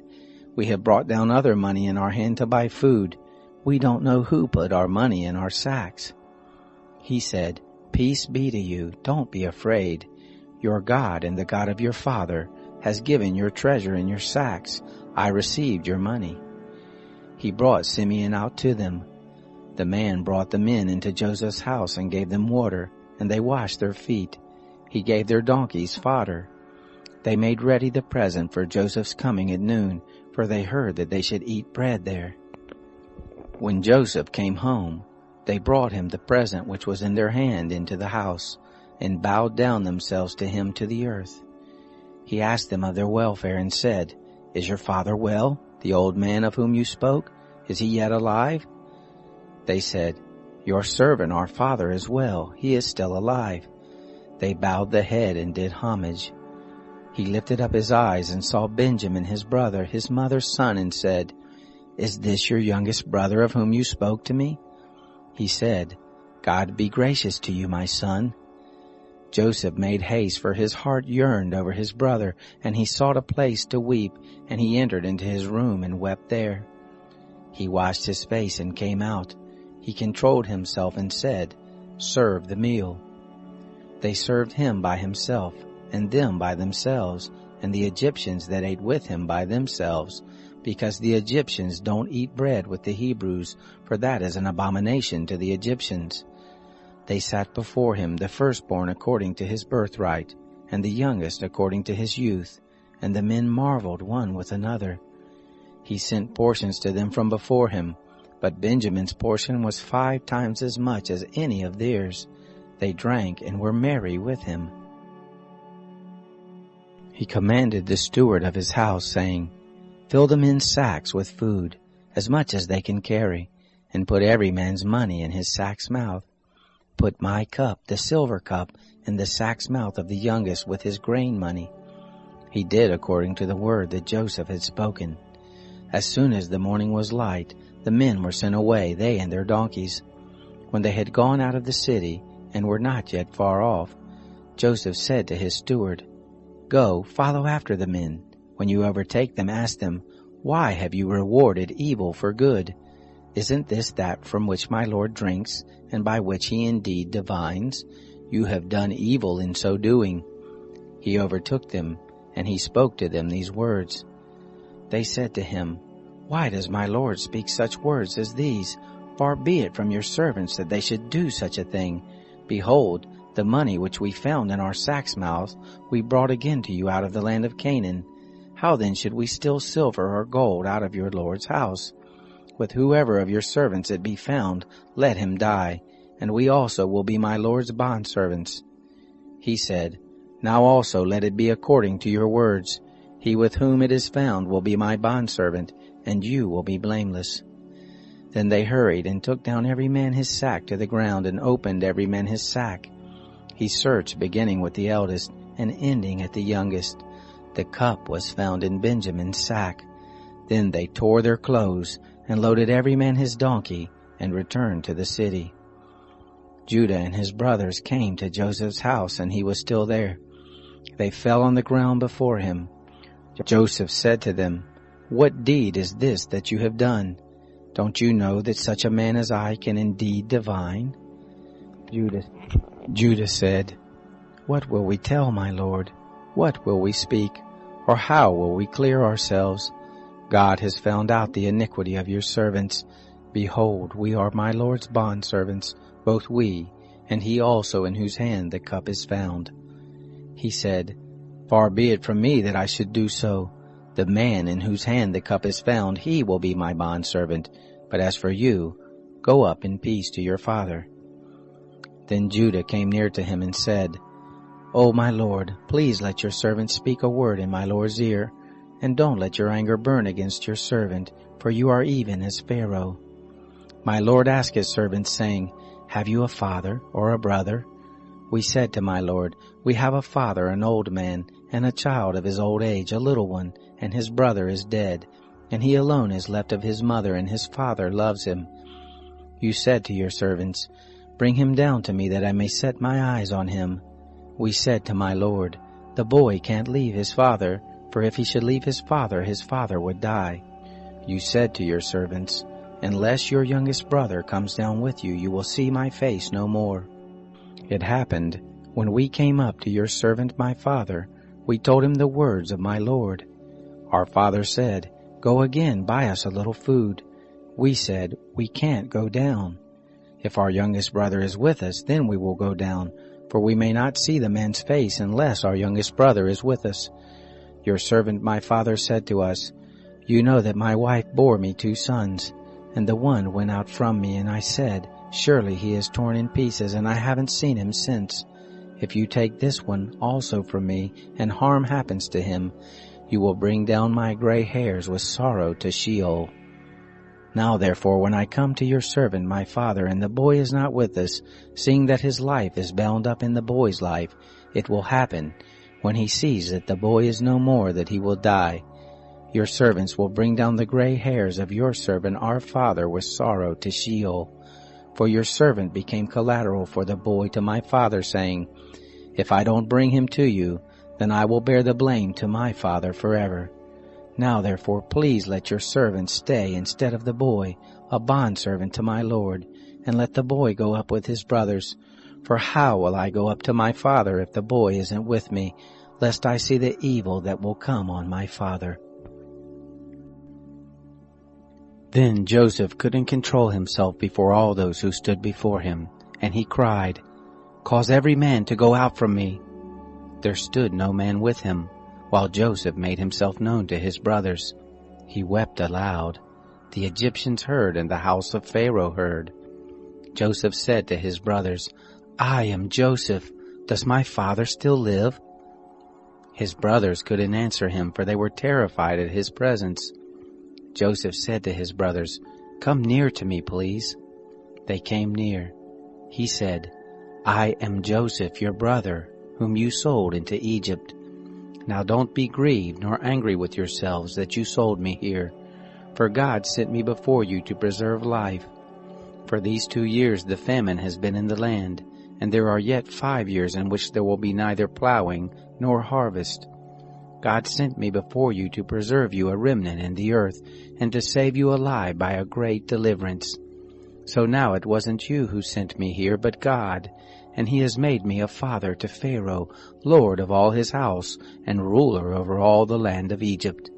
Hurry and go up to my father and tell him, This is what your son Joseph says. God has made me lord of all Egypt. Come down to me, don't wait. You shall dwell in the land of Goshen, and you will be near to me, you, your children, your children's children, your flocks, your herds, and all that you have. There I will nourish you, for there are yet 5 years of famine, lest you come to poverty, you and your household and all that you have. Behold, your eyes see, and the eyes of my brother Benjamin, that it is my mouth that speaks to you. You shall tell my father of all my glory in Egypt, and of all that you have seen. You shall hurry and bring my father down here. He fell on his brother Benjamin's neck and wept, and Benjamin wept on his neck. He kissed all his brothers and wept on them. After that his brothers talked with him. The report of it was heard in Pharaoh's house, saying, Joseph's brothers have come. It pleased Pharaoh well and his servants. Pharaoh said to Joseph, Tell your brothers, do this. Load your animals and go, travel to the land of Canaan. Take your father and your households and come to me, and I will give you the good of the land of Egypt, and you will eat the fat of the land. Now you are commanded to do this. Take wagons out of the land of Egypt for your little ones and for your wives, and bring your father and come. Also don't concern yourselves about your belongings, for the good of all of the land of Egypt is yours. The sons of Israel did so. Joseph gave them wagons according to the commandment of Pharaoh, and gave them provision for the way. To all of them he gave each man changes of clothing, but to Benjamin he gave 300 pieces of silver and 5 changes of clothing. To his father he sent after this manner: 10 donkeys loaded with the good things of Egypt, and 10 female donkeys loaded with grain and bread and provision for his father by the way. So he sent his brothers away, and they departed. He said to them, See that you don't quarrel on the way. They went up out of Egypt and came into the land of Canaan to Jacob their father. They told him, saying, Joseph is still alive, and he is ruler over all the land of Egypt. His heart fainted, for he didn't believe them. They told him all the words of Joseph which he had said to them. When he saw the wagons which Joseph had sent to carry him, the spirit of Jacob their father revived. Israel said, It is enough. Joseph, my son, is still alive. I will go and see him before I die. Israel traveled with all that he had and came to Beersheba, and offered sacrifices to the God of his father Isaac. God spoke to Israel in the visions of the night and said, Jacob, Jacob. He said, Here I am. He said, I am God, the God of your father. Don't be afraid to go down into Egypt, for there I will make of you a great nation. I will go down with you into Egypt. I will also surely bring you up again. Joseph will close your eyes. Jacob rose up from Beersheba, and the sons of Israel carried Jacob their father, their little ones and their wives, in the wagons which Pharaoh had sent to carry him.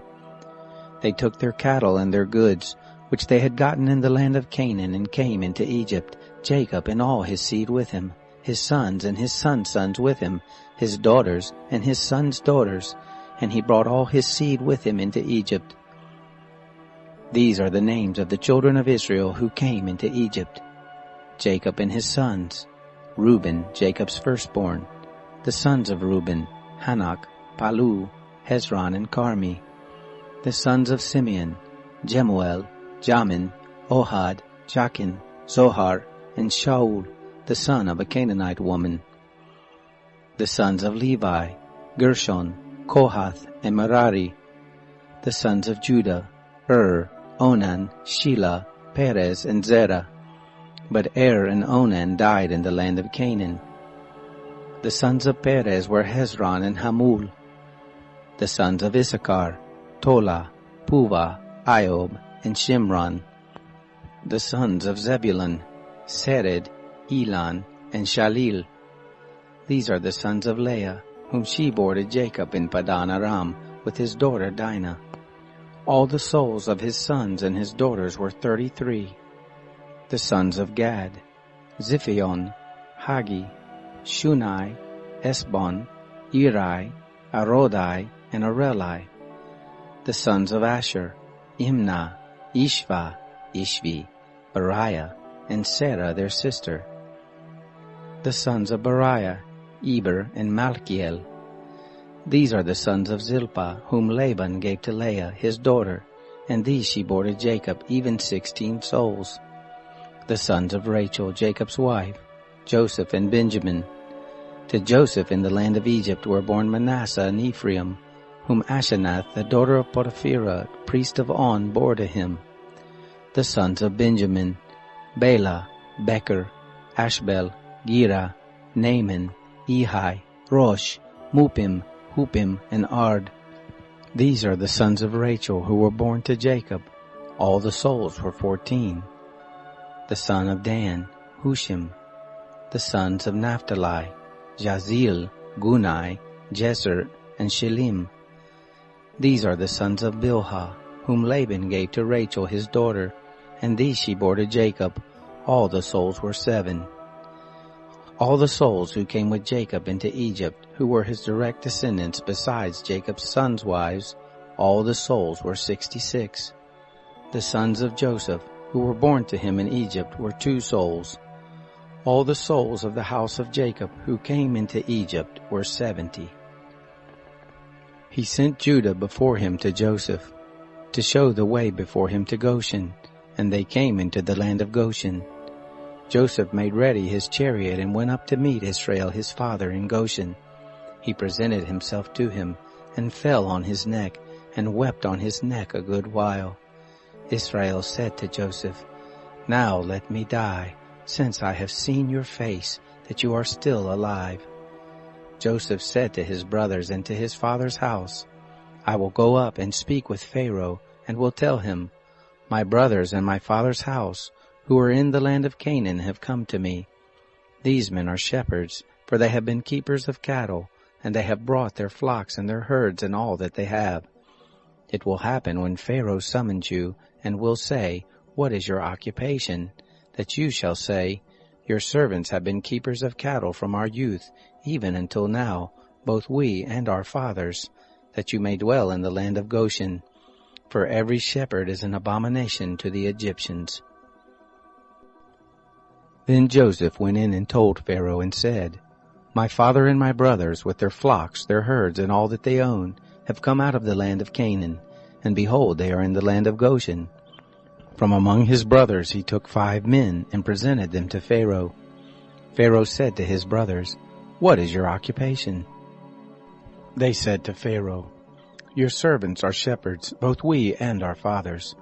They said to Pharaoh, "We have come to live as foreigners in the land, for there is no pasture for your servants' flocks. For the famine is severe in the land of Canaan. Now therefore please let your servants dwell in the land of Goshen." Pharaoh spoke to Joseph, saying, "Your father and your brothers have come to you. The land of Egypt is before you. Make your father and your brothers dwell in the best of the land. Let them dwell in the land of Goshen. If you know any able men among them, then put them in charge of my cattle." Joseph brought in Jacob his father, and set him before Pharaoh. And Jacob blessed Pharaoh. Pharaoh said to Jacob, "How many are the days of the years of your life?" Jacob said to Pharaoh, The days of the years of my pilgrimage are 130 years. Few and evil have been the days of the years of my life, and they have not attained to the days of the years of the life of my fathers in the days of their pilgrimage. Jacob blessed Pharaoh, and went out from the presence of Pharaoh. Joseph placed his father and his brothers, and gave them a possession in the land of Egypt, in the best of the land, in the land of Ramses, as Pharaoh had commanded. Joseph nourished his father, his brothers, and all of his father's household with bread according to their families. There was no bread in all the land, for the famine was very severe, so that the land of Egypt and the land of Canaan fainted by reason of the famine. Joseph gathered up all the money that was found in the land of Egypt and in the land of Canaan, for the grain which they bought, and Joseph brought the money into Pharaoh's house. When the money was all spent in the land of Egypt and in the land of Canaan, all the Egyptians came to Joseph and said, "Give us bread, for why should we die in your presence, for our money fails?"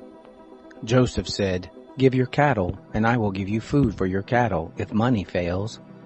They brought their cattle to Joseph, and Joseph gave them bread in exchange for the horses, and for the flocks, and for the herds, and for the donkeys, and he fed them with bread in exchange for all their cattle for that year. When that year was ended, they came to him the second year and said to him, "We will not hide from my lord how our money is all spent, and the herds of cattle are my lord's. There is nothing left in the sight of my lord but our bodies and our lands. Why should we die before your eyes, both we and our land? Buy us and our land for bread, and we and our land will be servants to Pharaoh. Give us seed that we may live and not die, and that the land won't be desolate." So Joseph bought all the land of Egypt for Pharaoh, for the Egyptians sold every man his field, because the famine was severe on them, and the land became Pharaoh's. As for the people, he moved them to the cities from one end of the border of Egypt even to the other end of it. Only he didn't buy the land of the priest, for the priest had a portion from Pharaoh, and ate their portion which Pharaoh gave them. That is why they didn't sell their land. Then Joseph said to the people, "Behold, I have bought you and your land today for Pharaoh. Behold, here is seed for you, and you shall sow the land. It will happen at the harvest that you shall give a fifth to Pharaoh, and 4 parts will be your own, for the seed of the field, for your food, for them of your households, and for food for your little ones." They said, "You have saved our lives. Let us find favor in the sight of my lord, and we will be Pharaoh's servants."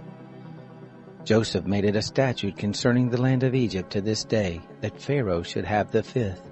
Only the land of the priest alone didn't become Pharaoh's. Israel lived in the land of Egypt, in the land of Goshen, and they got themselves possessions therein, and were fruitful and multiplied exceedingly. Jacob lived in the land of Egypt 17 years. So the days of Jacob, the years of his life, were 147 years. The time drew near that Israel must die, and he called his son Joseph and said to him, "If now I have found favor in your sight, please put your hand under my thigh, and deal kindly and truly with me. Please don't bury me in Egypt, but when I sleep with my fathers, you shall carry me out of Egypt, and bury me in their burying place." He said, "I will do as you have said." He said, "Swear to me." And he swore to him. Israel bowed himself on the bed's head. It happened after these things that someone said to Joseph, "Behold, your father is sick." He took with him his 2 sons, Manasseh and Ephraim. Someone told Jacob and said, "Behold, your son Joseph comes to you." And Israel strengthened himself and sat on the bed. Jacob said to Joseph, "God Almighty appeared to me at Luz in the land of Canaan and blessed me, and said to me, Behold, I will make you fruitful and multiply you, and I will make of you a company of peoples, and will give this land to your seed after you for an everlasting possession. Now your 2 sons, who were born to you in the land of Egypt before I came to you into Egypt, are mine, Ephraim and Manasseh, even as Reuben and Simeon will be mine. Your issue, who you have become father of after them, will be yours. They will be called after the name of their brothers and their inheritance. As for me, when I came from Padan, Rachel died by me in the land of Canaan in the way, when there was still some distance to come to Ephrath, and I buried her there in the way to Ephrath, the same is Bethlehem. Israel saw Joseph's sons and said, Who are these? Joseph said to his father, They are my sons whom God has given me here. He said, Please bring them to me, and I will bless them. Now the eyes of Israel were dim for age, so that he couldn't see. He brought them near to him, and he kissed them and embraced them. Israel said to Joseph, I didn't think I would see your face, and behold, God has let me see your seed also.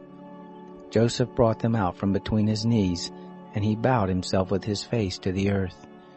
Joseph took them both, Ephraim in his right hand toward Israel's left hand, and Manasseh in his left hand toward Israel's right hand, and brought them near to him.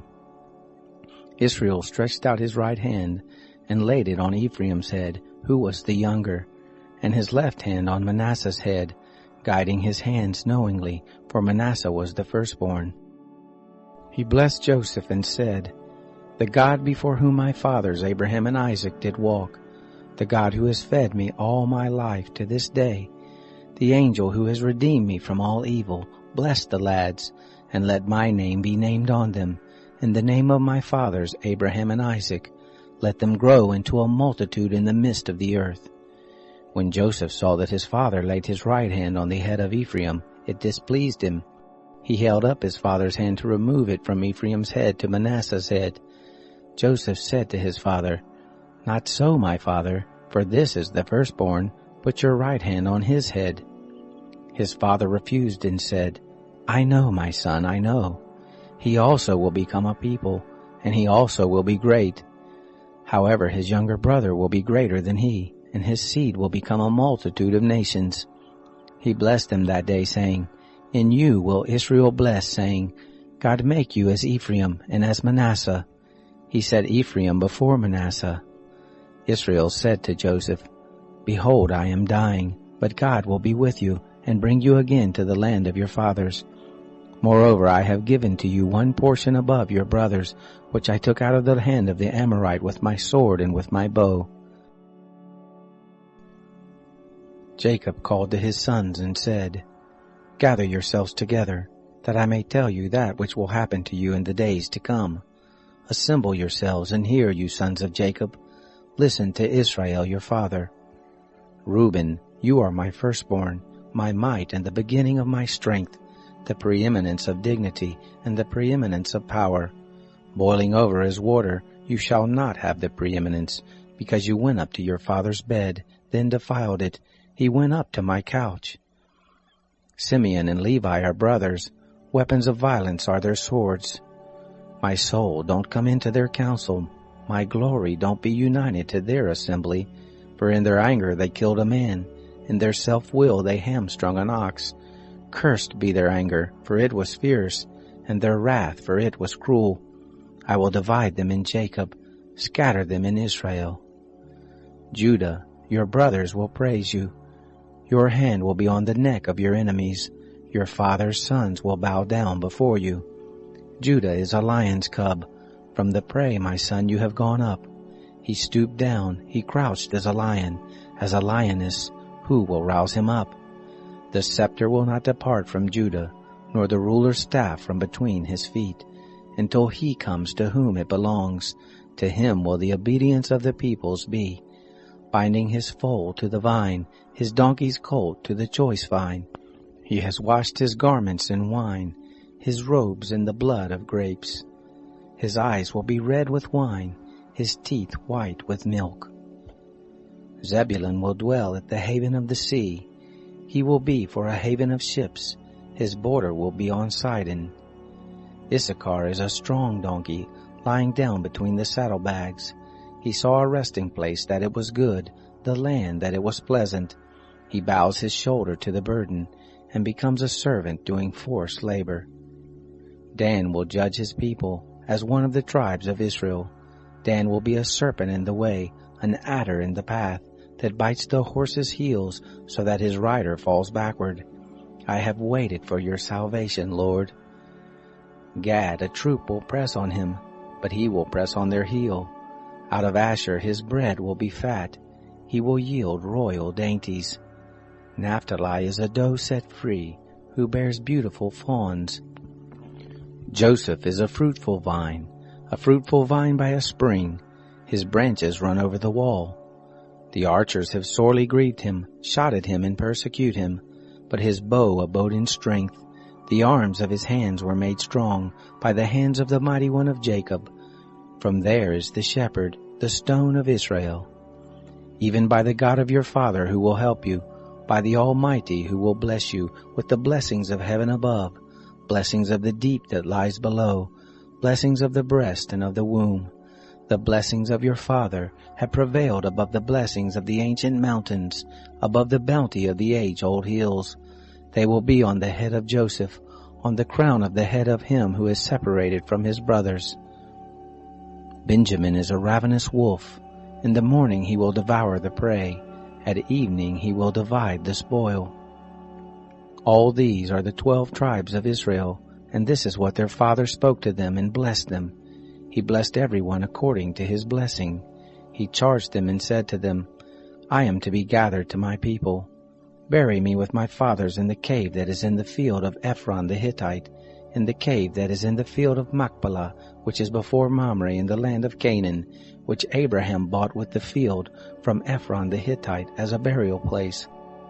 There they buried Abraham and Sarah his wife. There they buried Isaac and Rebekah his wife. And there I buried Leah. The field and the cave that is therein, which was purchased from the children of Heth. When Jacob made an end of charging his sons, he gathered up his feet into the bed, and yielded up the spirit, and was gathered to his people. Joseph fell on his father's face, wept on him, and kissed him. Joseph commanded his servants the physicians to embalm his father, and the physicians embalmed Israel. 40 days were fulfilled for him, for that is how many days it takes to embalm. The Egyptians wept for him for 70 days. When the days of weeping for him were past, Joseph spoke to the house of Pharaoh, saying, If I have now found favor in your eyes, please speak in the ears of Pharaoh, saying, My father made me swear, saying, Behold, I am dying. Bury me in my grave which I have dug for myself in the land of Canaan. Now, therefore, please let me go up and bury my father, and I will come again. Pharaoh said, Go up and bury your father, just like he made you swear. Joseph went up to bury his father, and with him went up all the servants of Pharaoh, the elders of his house, and all the elders of the land of Egypt, all the house of Joseph, his brothers, and his father's house. Only their little ones, their flocks, and their herds they left in the land of Goshen. They went up with him, both chariots and horsemen. It was a very great company.